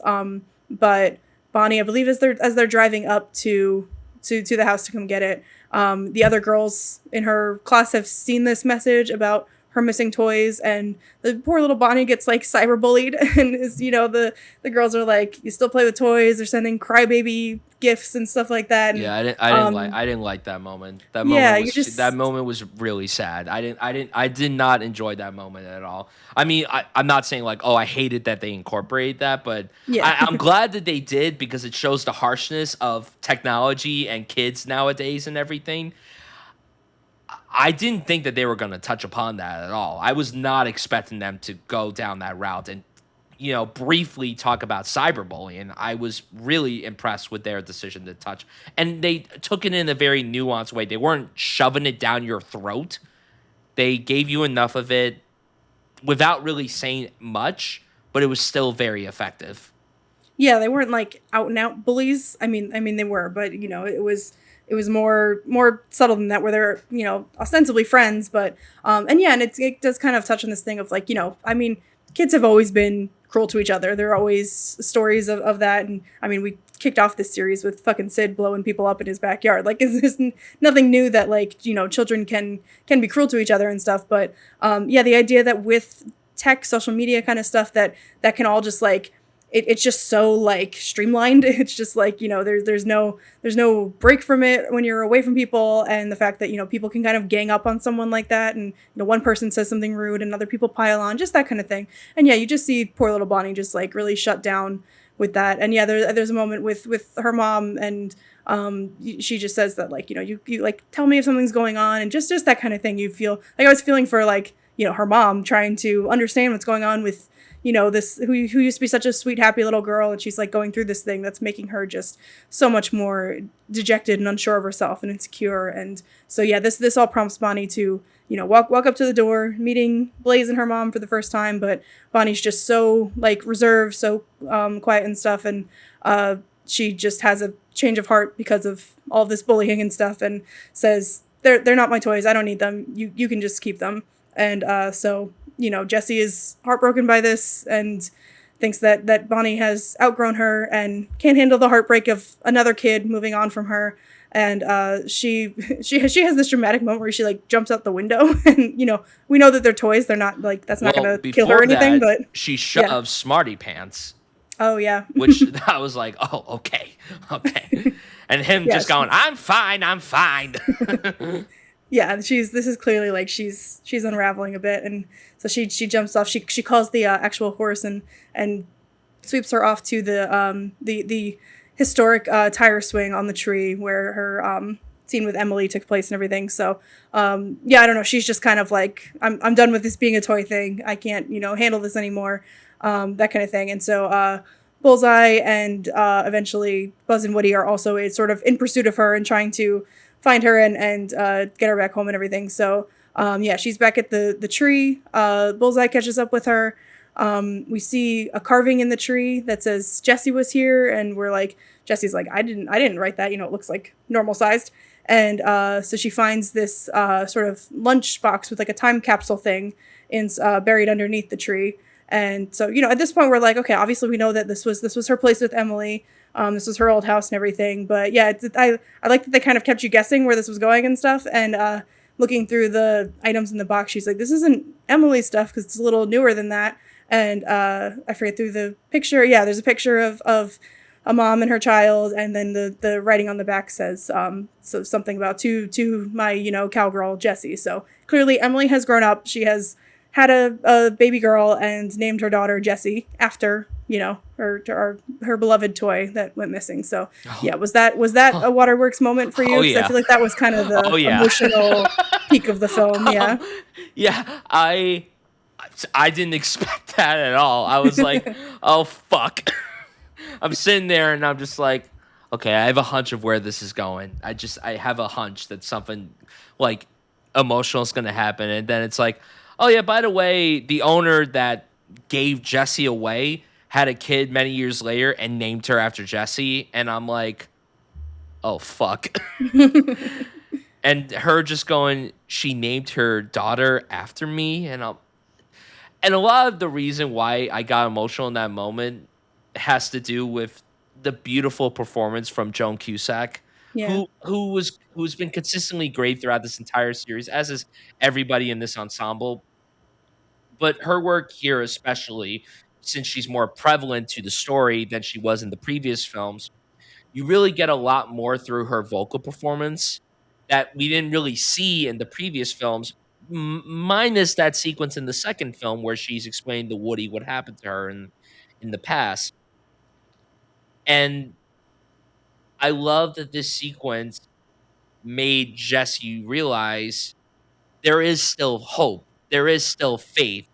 It may be hard to come across, but I know that deep down, Bonnie still loves me. And she also comes to terms with, you know what? If Bonnie doesn't want me anymore, then that's fine. You know, I've been with three wonderful kids. I did my time. Maybe it's time to move on. Yeah, and she's just in this place where she feels like she's, useless is the thing that keeps coming up throughout the movie. She feels like she's useless, like she's not, important enough or making a difference with these kids and everything. But then But now here's she like, feels more accepting of it. Not yeah, but then necessarily it's like like, "Oh, I'm here's useless," but now she feels she's more understanding of everything that's happening. yeah, because she was feeling that way, and then here's this clear evidence that like she had this giant impact on Emily. That even when she felt abandoned by her and everything, like it clearly was she made her life important in some way and helped her through childhood. And so yeah, just the idea of like, okay, I feel like I've done my work. I've done I've helped shepherd these kids through whatever time in their life that they needed me. And if that time is over, then I accept that. And so, yeah, then her priority just becomes getting Blaze and Bonnie back together because she feels like they still need to connect with one another. So, yeah, at this point, Woody and Buzz have joined the story. They have come in on a fleet of horses and, there's a plan to get them back together. So I don't know. What do you think? Should we backtrack and explain how everyone ended up there? Let's do it. Let's circle back. So yeah, we can. If you want to talk about the buzzes that both kick off this movie and Oh then enters boy, the do I story. want to. Okay. First of all, I thought this segment of the film was so funny and so clever. And when the movie opened up with this beautiful shot from an eye's perspective on an island, I was like, "Oh, how did we get here?" I'm like, "Oh boy." Yeah. It's like it was very quiet and all you heard was ambient noises and you hear this breathing and you could tell like, "Oh, we're opening it up on Buzz." But we don't obviously know that until we get a shot of him. And we're like, "Oh, is this the Buzz that we have known throughout the series?" It turns out that this is a separate Buzz Lightyear where this cargo ship filled with a whole bunch of high-tech additions of Buzz Lightyears crashes on a deserted island. They're stuck in demo mode and they escape the island to follow the North Star, Star Command. And that whole gag kept getting funnier and funnier for me as it progressed. I thought it was cool to see another side of Buzz Lightyear that felt akin to the Buzz that we were introduced to when this series began. And I think I said this on a episode many, many weeks or months ago or whatever. I like how when Buzz is in demo mode, the way that Tim Allen enunciates his voice is so different from the Buzz that we now know, where he's a bit more restrained and like less tempered, less energized. And I was watching an interview with Tim Allen earlier today of him talking about how obviously since Tim Allen is much older than he was when he first started voicing this character, he had to find a way of getting himself back to the Buzz Lightyear voice, especially this demo Buzz Lightyear. And it was very seamless to me. It was very impressive what he had to do with his voice and his enunciation of everything. So we get all these buzzes on this island. It's a subplot throughout the entirety of the movie where they're figuring out where they need to go. They just want to get to Star Command and find their leader, and that's all they want to do. And I really like how it gets to that point to where they come across the picture of Jessie and Bullseye. They see her badge on her outfit and everything. They're like, Star Command. um, and then they see the address, they trace the address, and then they head to it. And I like the star logo on the map when it shows the location. And they're like, Star Command. And then they just race off. I also want to circle back to a moment early on to where when they get on their raft, it's just all of them saying, Star Command. It was so funny. I don't know why it worked for me. It was so absurd, and I could see that it would bother some people. I don't know. I thought it was a very entertaining element of the movie personally. How did you feel about this whole subplot of the buzzes and everything? I think it was fine. Yeah, I think it had a few really good moments. I do kind of feel like not that I had an issue with it or anything, but I do kind of feel like that's where maybe there was a little bit of like diminishing returns. Like we've seen Buzz originally being in this demo mode and having to think that he's a real space ranger. And that comes Yeah, up in again. every He movie meets except for 4. every movie pretty much. Yeah, you get And in the some third one, oh representation yeah, of he did have his demo mode, and then he transitioned demo to mode and Spanish then to Buzz. Spanish Yeah, Buzz, right? yeah. So it's like I kind of feel like in almost every movie we've touched on this. Like, But okay, now we there's get it. Like multiple of them. now there's a lot. Yeah, there's a whole army. Which yeah, it works fine. Like it's not an issue or anything. But I was just kind of like, yeah, we get how It this adds plays out good usually. comedy to the movie, I think.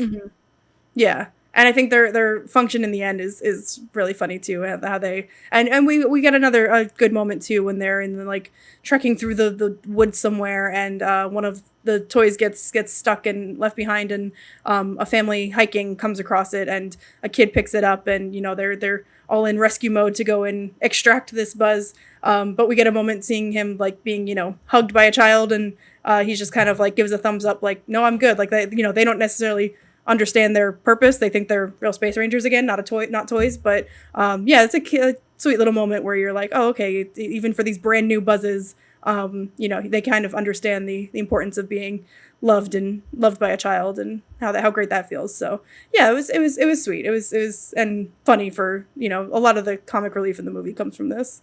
Yeah, absolutely. And then this intersects with Woody and Buzz and everyone else, kind of The sort real of Buzz. the real Buzz, yes. Yeah, and that's also the other thing. I'm always kind of like, I just want to see like our Buzz, I want to like. Well, we did in the 4th movie, so. Yeah, yeah, yeah. So from this beginning, from Jessie sort of trying to decide what to do about Bonnie, we see her talking on a walkie-talkie to Woody. They sort of have like this direct line to each other because Woody is off with Bo Peep and the Lost Toys, and he is sort of rescuing toys. He's like they're like a little emergency squad who goes and saves toys and rehabilitates them and stuff. And so ETS, Emergency Toy Squad. yes, of course.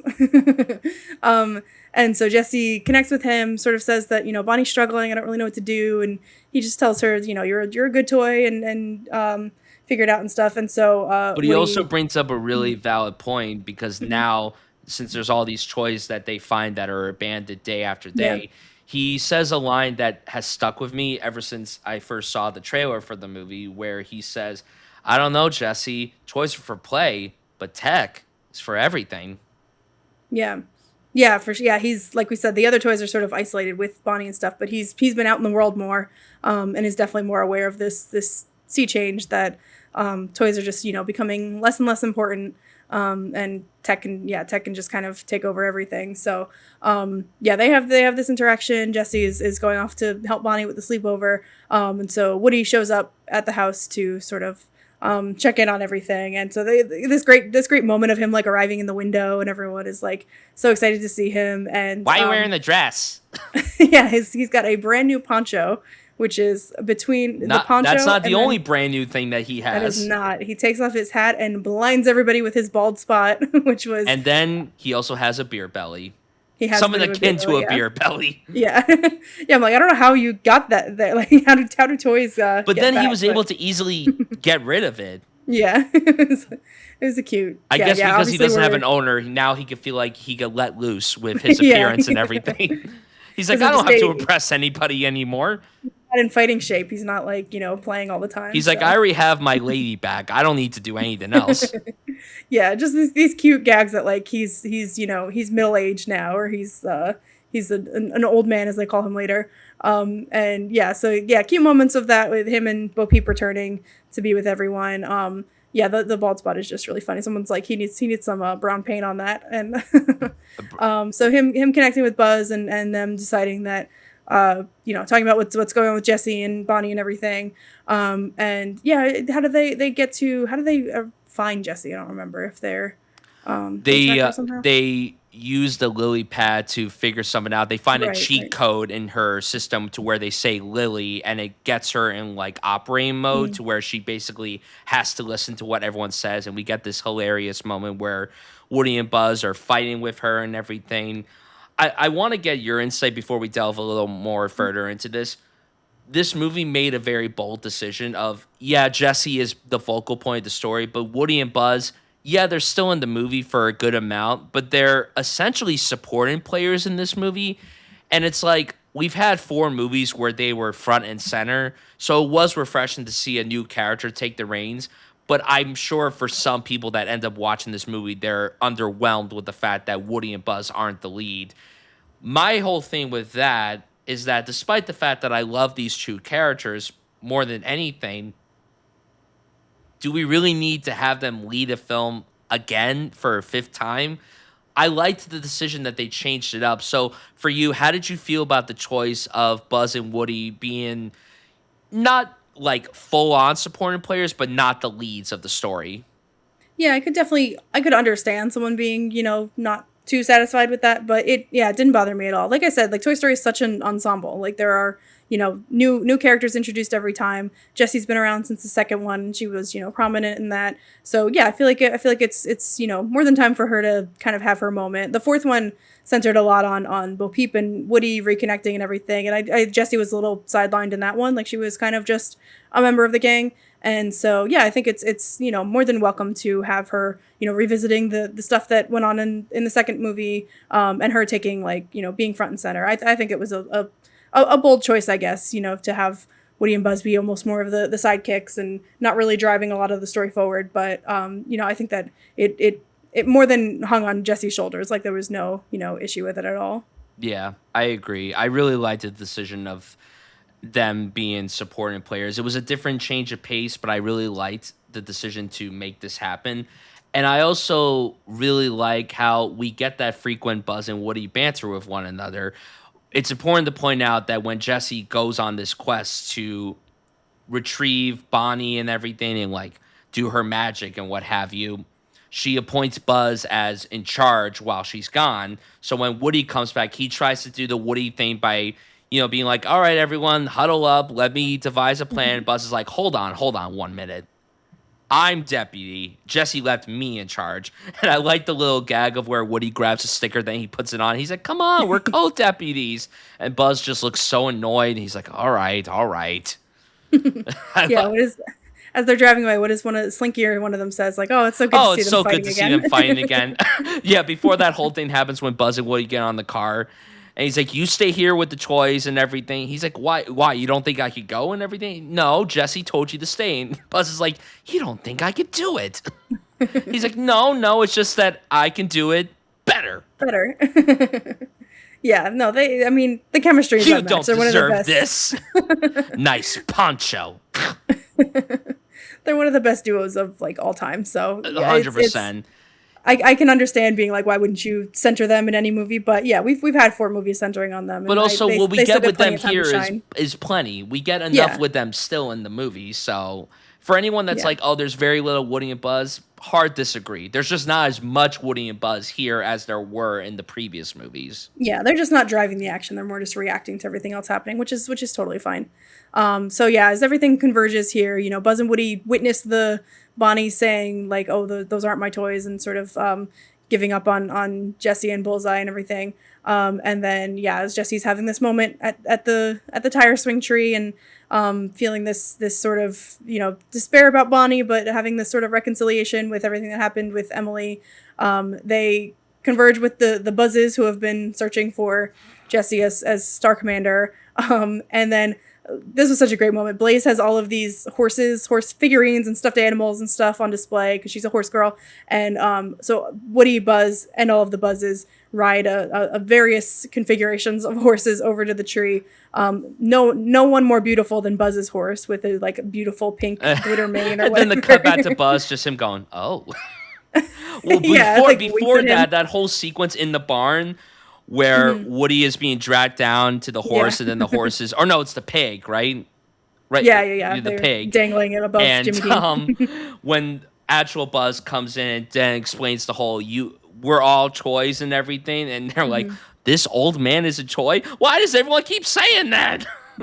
That whole joke throughout the movie. And then I loved the ending to the scene. It was the perfect cherry on top. Oh, by the way, Zurg, he's our dad. No! Yeah, he said when he's telling them their toys, he's like, search your feelings, you know it to be true. That was a fantastic callback to Toy Story 2. You've talked about Toy Story 2 being your favorite. How did you feel about that moment?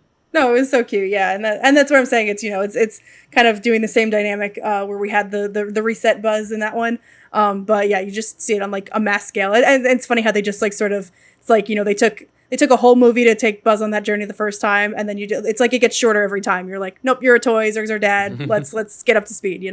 It's cute. Yeah, so everyone converges.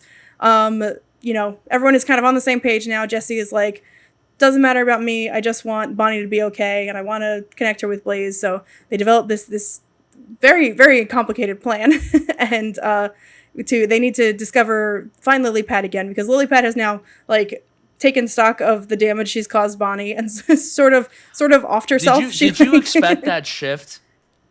I thought that they weren't going to make Lily Pad just like a full out villain. Like, I thought she was going to have some moment of reconciliation or whatever. Yeah, I didn't know that she was gonna, I didn't think that she was going to be like, immediately be like, all right, I'm going to put time myself to in go. the box. Yeah. Goes in a donation box. And so they're communicating together. They have to find her. How do they get to, I forget, they're just riding on their horses. There's those moments where they're like riding along the highway, and then a car comes by and they all have to freeze, and their horses and everything are, they freeze. The Pizza Planet truck drives by, which is a great little Easter egg, of course. But the way they're able to connect with Lily Pad is that now there's all these buzzes and everything. They help the Wi-Fi speed up on all the other devices that we have met. So they're able to get in touch with Lily Pad and everything by sending the picture. They're like, Lily Pad, send a picture of where you are, and then the picture comes in, and then that's where they go. And I like how, like, as soon as all the horses leave, Woody ends up getting stuck with like the worst horse of them all. Yeah, like really tiny plushie or something. Yeah. So yeah, they find Lily Pad on the truck. Reconnect with her there. They explain we've got the perfect person for Bonnie, and like if we can just help them connect in real life, then maybe that can be augmented by the tech and stuff like that. And so this is where we get the moment where I think Lily Pad scans the QR code on one of the new buzzes and gets them some sort of upgrade, and all of them sprout these extra wings and turn into drones and do like a little drone show. Which again, I was like, that's clever. That's also like another trend in toys these days, that everything can drones are way more accessible, and so yeah, that was a funny moment. And then of course they can fly them where they need to go and everything. So we also get the moment of Jessie and Buzz. Buzz has been trying to work up the courage to propose to Jessie this whole time. And there's been a lot of other things going on. And so this, very one of the most romantic kisses of all time, is he's just sort of, it's like finally. Doesn't quite get it out, but Jessie obviously knows what he means, and they have this kiss via drone as a truck is coming towards them, and it's very cute. Were you happy with their romance plotline? Hell in this? Yeah. I'm like, we've been waiting for 30 years for this. Yeah. Yeah, definitely. So I liked the cutback to Blaze's house. There's like a quick shot of all of the like horse prints that are on the floor. Yes. When they all ran outside and everything. That was funny. And how does that all wrap up? So Jessie goes off back to Blaze's. Buddy and Woods. I always do that. Buddy and Woods. Woody and Buzz. Head back to Bonnie's. And then, they send another message, right? They send another message to, first they hide the device in the car, because obviously since the device escaped, and they were like, where's the device? Where did it go? Lily Pad sends a message, and then they communicate with each other, and then this whole plan comes together, and then Blaze ends up at Bonnie's house. Mm-hmm.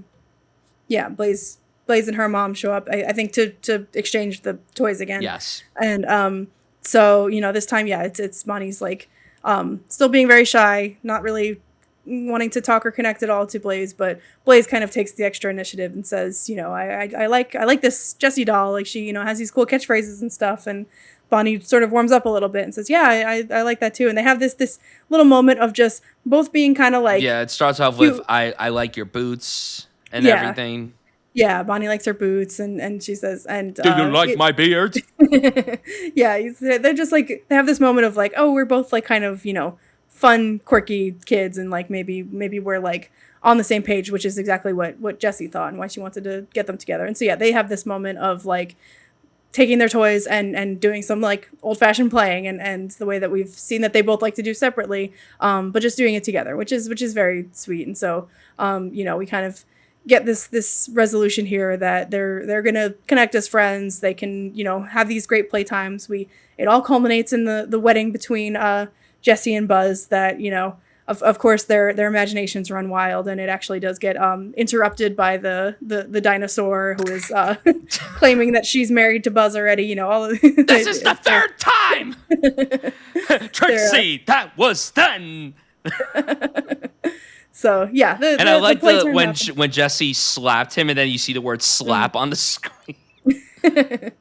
yeah, it's very well done and stuff. So I loved Buzz's kilt in the wedding, very very formal, and Forky gives him away. Oh my god! Take care of my son.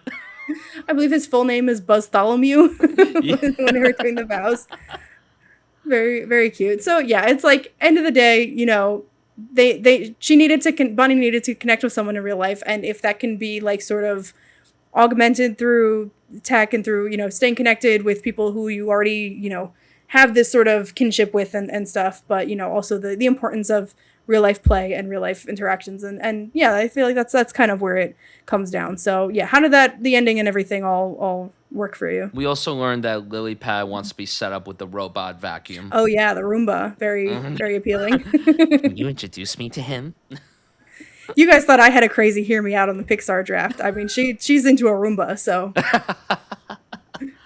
How did I feel about the way it wrapped up? I thought it wrapped up very beautifully, and the message that you just initiated is absolutely true. You could definitely find something special through technology, but nothing matches the sheer factor of human connection, playing with fellow kids, finding yourself, getting the sense of your purpose. And I think that it showed that it was the beginning of a beautiful friendship, and it was really beautiful to see Bonnie find someone who is just like her, very quirky, very out there, but also very imaginative, very kind-hearted, very spirited.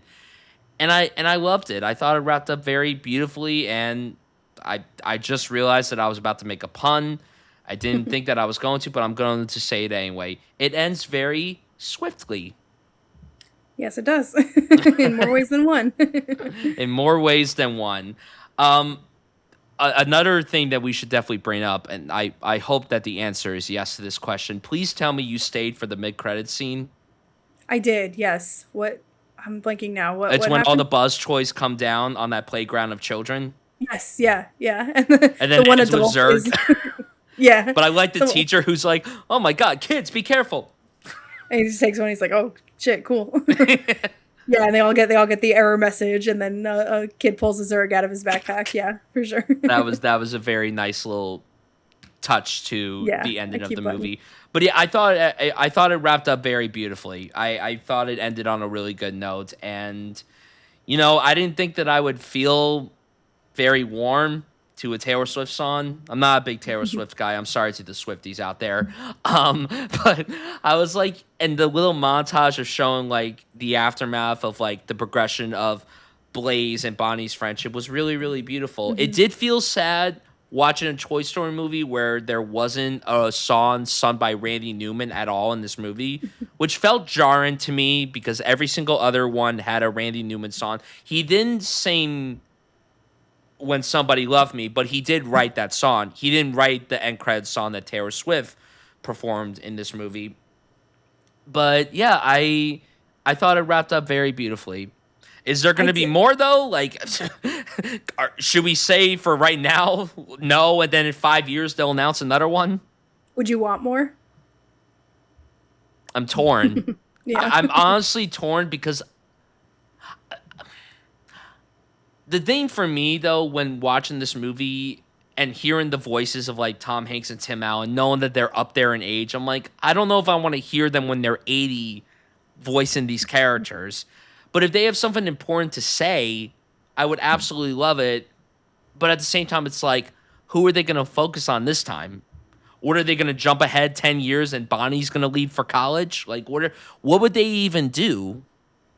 Yeah, I do definitely think that if you keep it going, it's going to be further diminishing returns. I would prefer the idea if like if there's like a is it like a big gap between them or something, and it's if you're dealing with some new generational shift in childhood and play and stuff like that. Like I think you need to have something that you can actually center the story around, and it can't just be about these characters and going through a similar journey every time. Yeah, they might have to, like I've said, they've been very good with like introducing new characters and having them stick along for the rest of the movie. So you can have one that focuses on Forky. You can have one that focuses on one of the other extra characters or something like or introduce someone new.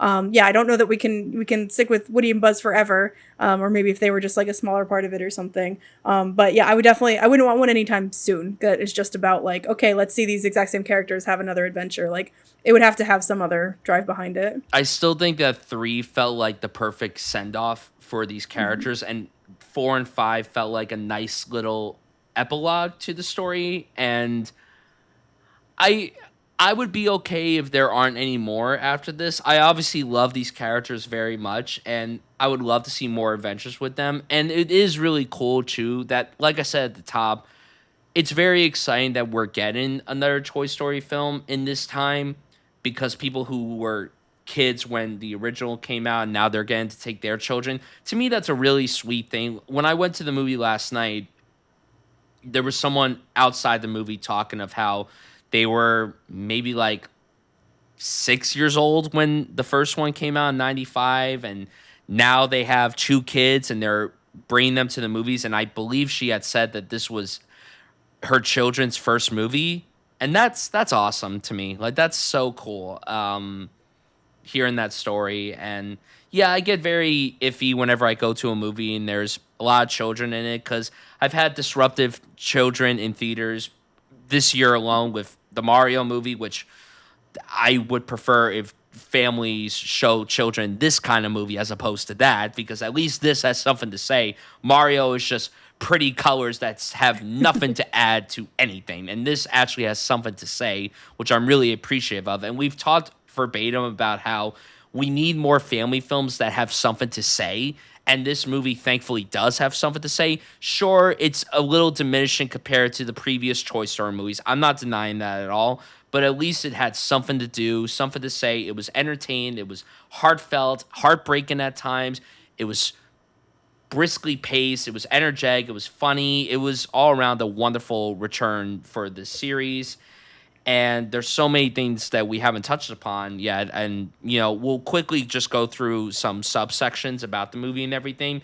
The animation, once again, is outstanding. We talked about the imagination sequences and how those are animated.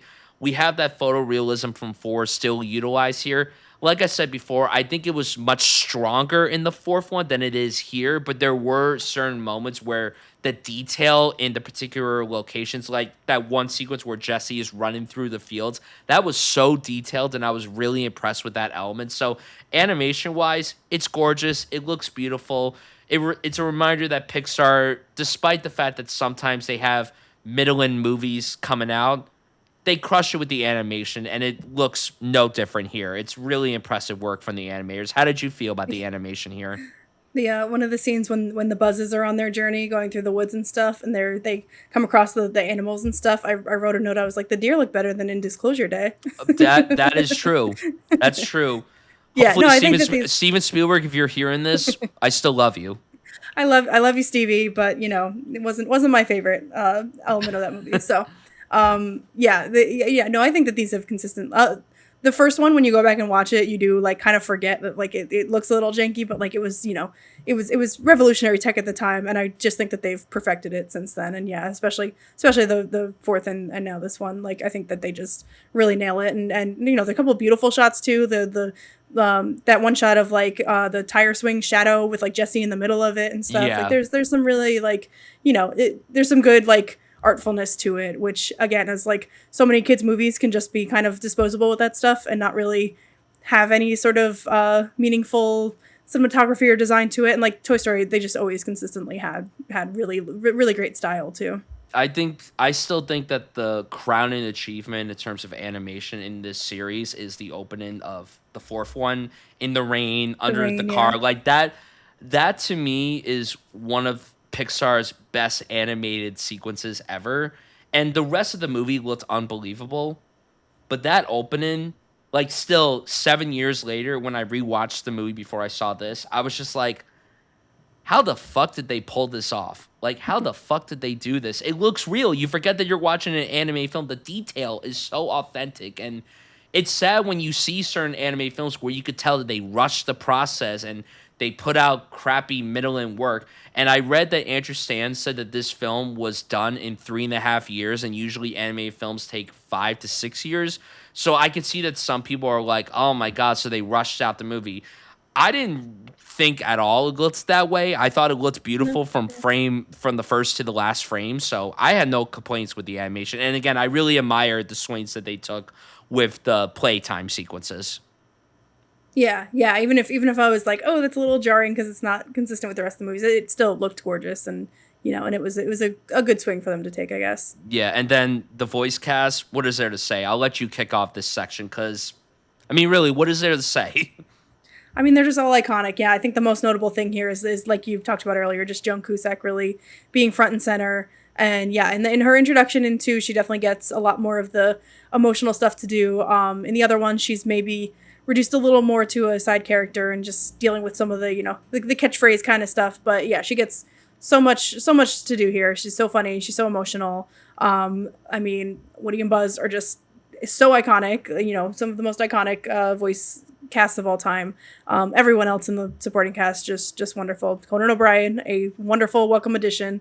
Yeah, no, I think that they really nailed it. It's there are enough like recognizable voices that they can you can kind of flag it, and it's it sounds interesting or anything, and then other people who just like sort of just it all blends really well as an ensemble, I think. And I think another welcome addition was Greta Lee as well. Yeah. I thought she did a terrific job too. Although I made a joke I leaned over to my friend when she jumped into the box. I'm like, oh, she's going to find her husband from past lives. she I mean, tech, a big issue with relationships in that one too. Yeah. Facebook and Skype, I mean, it kept them connected, but Yeah. it's kind of complicated. Yeah, and then also we had a little cameo, and I forgot to bring this up. Bad Bunny played Pizza with Oh yeah, Sunglasses. pizza with sunglasses. Yeah, he closed the movie. He had like a Yeah. little like And then you just hear Smarty Pants being like, I am not a table. Again, yeah. there's few actors that whenever they yell lines, it may not be funny, but because of their voice, Conan just has one of the most fabulous voices I've ever heard from any human being ever. So when they announced that he was going to be in Toy Story, I'm like, yeah, yes. And It's a then good match. Yeah. it's perfect. I don't know if you saw him on Good Morning America, but they did an interview with him and they played the clip of where before they rescued the other devices and everything. Jess is like, all right, fine, I'll help you out. And he's like, number one, you are number. And then she like kicks the device, and everyone just started laughing. Then Conan's sitting there all stoic. He's like, that better be positive laughs. I love the part when all the Buzz and Woody and all the Buzzes show up, and he calls them microchippendales. It makes me wonder too. I'm like, was that scripted or was that something that Conan added himself? Yeah, I don't know. But it's so good. And then music wise, like Randy Newman's score is delightful and energetic and heartfelt. And I liked the Taylor Swift song. I liked the song.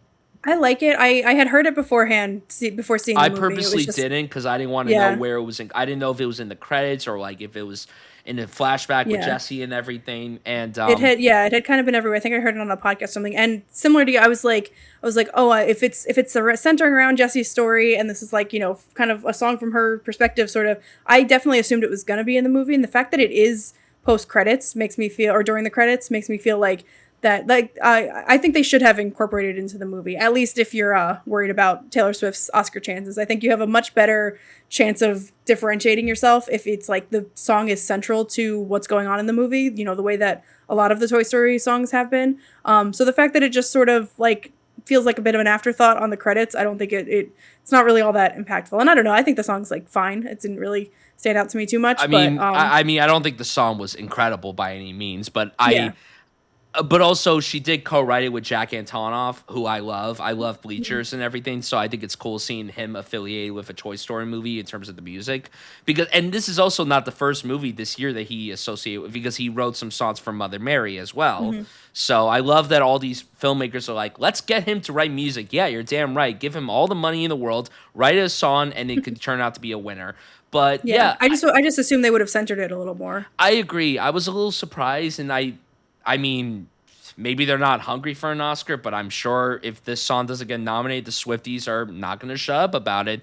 And speaking of Oscar chances, let's talk about the film's awards chances. Mhm. Obviously, it goes without saying that this will be nominated for animated feature. The question becomes, is it going to be the third choice story to win animated feature?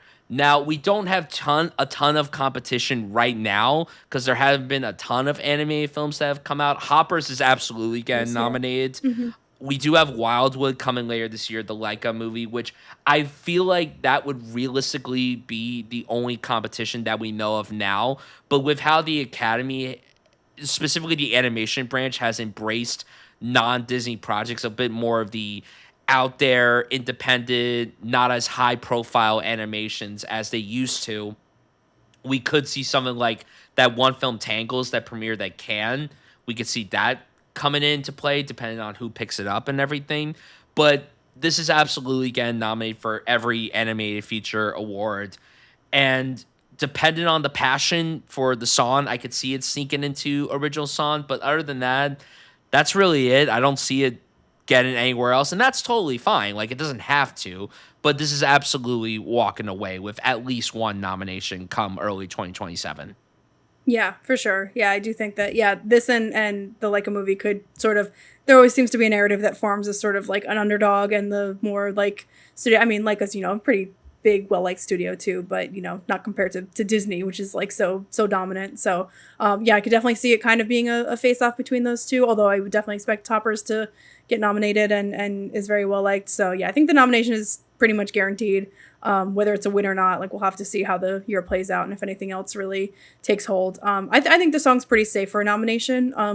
Like I said, it's part of a huge movie. Everyone's gonna see it. Everyone's gonna hear it. Taylor Swift is a gigantic presence. I'm sure that it's not a small consideration that they would want her there at the Oscar ceremony performing this, and to get eyeballs on it and everything. So I'm sure that's consideration as well. And yeah, I think that it didn't blow me away or anything, but it's totally fine. And yeah, I just assumed that they would work it into the story a little more to make it like that might have shored it up a little more for me. Like I would have thought like, oh, if this is pretty if the movie hinged on this or was part of a pivotal scene or something, that would have increased its chances, I think. But yeah, I don't see this breaking into like script or best picture the way that has happened in the past with this franchise. But that's totally fine. It's a fifth entry in a series. It gets a little hard to generate the sort of excitement and acclaim the when it's already a very well acclaimed series. So yeah, I think that animation guaranteed, song very likely, and that's probably it. But it's going to get a lot of love throughout the year. Yeah, absolutely.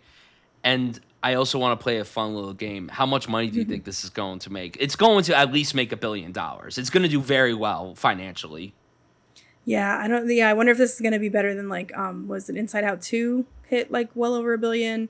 I think it's gonna consist. I mean, we've had a great year at the movies. Like we talked about it, the surprise successes of Obsession and Backrooms, and then you've got all of these big expected to be blockbuster things with Odyssey and Dune and Avengers later. Like it's just I think this is I think everyone is getting back into the habit of going to the movies, which is like very exciting for me and you and me and people who care about this Right. kind of thing. And this is one of the biggest budget, biggest going to be most widely seen things that is also like of very high quality. Like I think that's pretty exciting. So yeah, I expect it to do.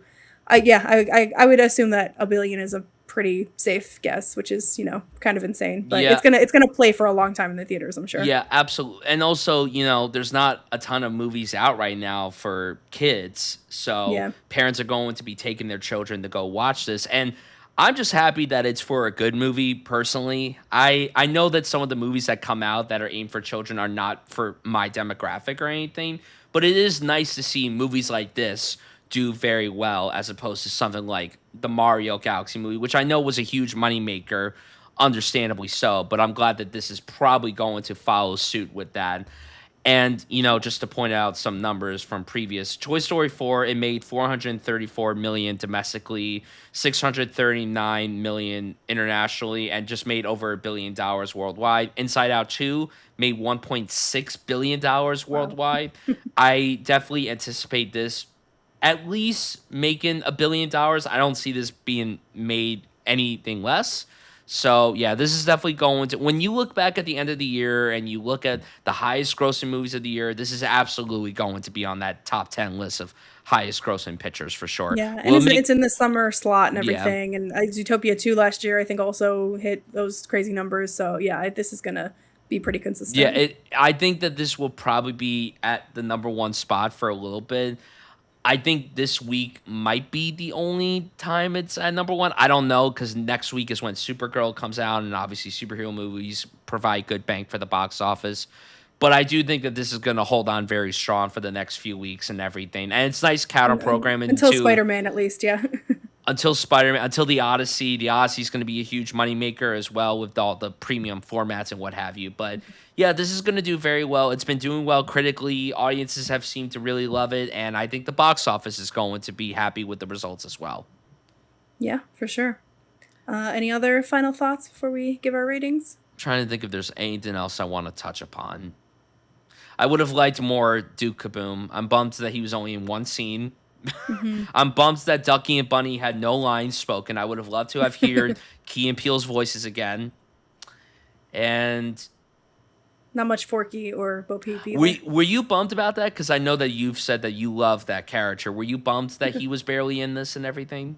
No, again, I think it makes sense to sort of trade off who's getting the focus in anyone. So, we had all Forky in the last one. But he So, provided good laughs. A yeah, donut donated. I love her, but this is not going to work this out. is not going to work. Yeah.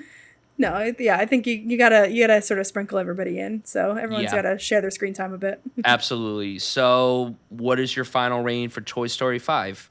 This is a 4 out of 5 for me. So very very solid. Like I said, lots of good stuff here. Excited that it didn't let down the series or anything. That it stayed really consistent and that being high quality.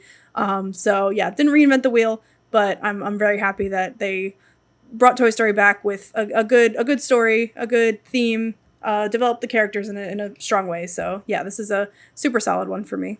This is a 4.5 out of 5 for me. It's the only film in the series that doesn't have the 5-star treatment. I don't know if they'll ever get to that point. I am seeing the movie again this weekend with my family, which is crazy because my family never goes to the movies. Like, I cannot tell you, like, the last time I went to watch a movie with my entire family, with my parents and my sister. It's probably since before the pandemic. So it's been a long time since I saw a movie with all of them. And they're always like, why do you go to the movies without us? And I'm like, because you never want to go to the movies. You rather sit at home and watch television. So now they're finally coming to the movies and everything. So I'm excited to watch the movie with them. But 4.5 out of 5, I was very happy with this return for the series. I'm excited that, again, we had a new Toy Story film in the year of our Lord 2026. I don't know if I want any more following this. I thought this was great. Very lovely. Had everything that you love about these movies. It may not be as strong as the previous installments, but it was another rewarding entry in one of the strongest film franchises of all time. To infinity and beyond. Yep. And with that, that is a wrap on today's episode of Some Like It Real. Thank you all for joining us. If you're interested in following along our journey, you can find me on Twitter, Instagram, and Letterboxd at Bryan Sutfield. And you can find me on Twitter and Instagram at Vero Albarella and on Letterboxd at Alba_real_A. And you can follow the show on all socials at Some Like It Real, as well as on YouTube at Some Like It Real. Be sure to subscribe and share it around, and tune in every Monday and Thursday for a new episode of Some Like It Real on podcast platforms. We'll see you next time.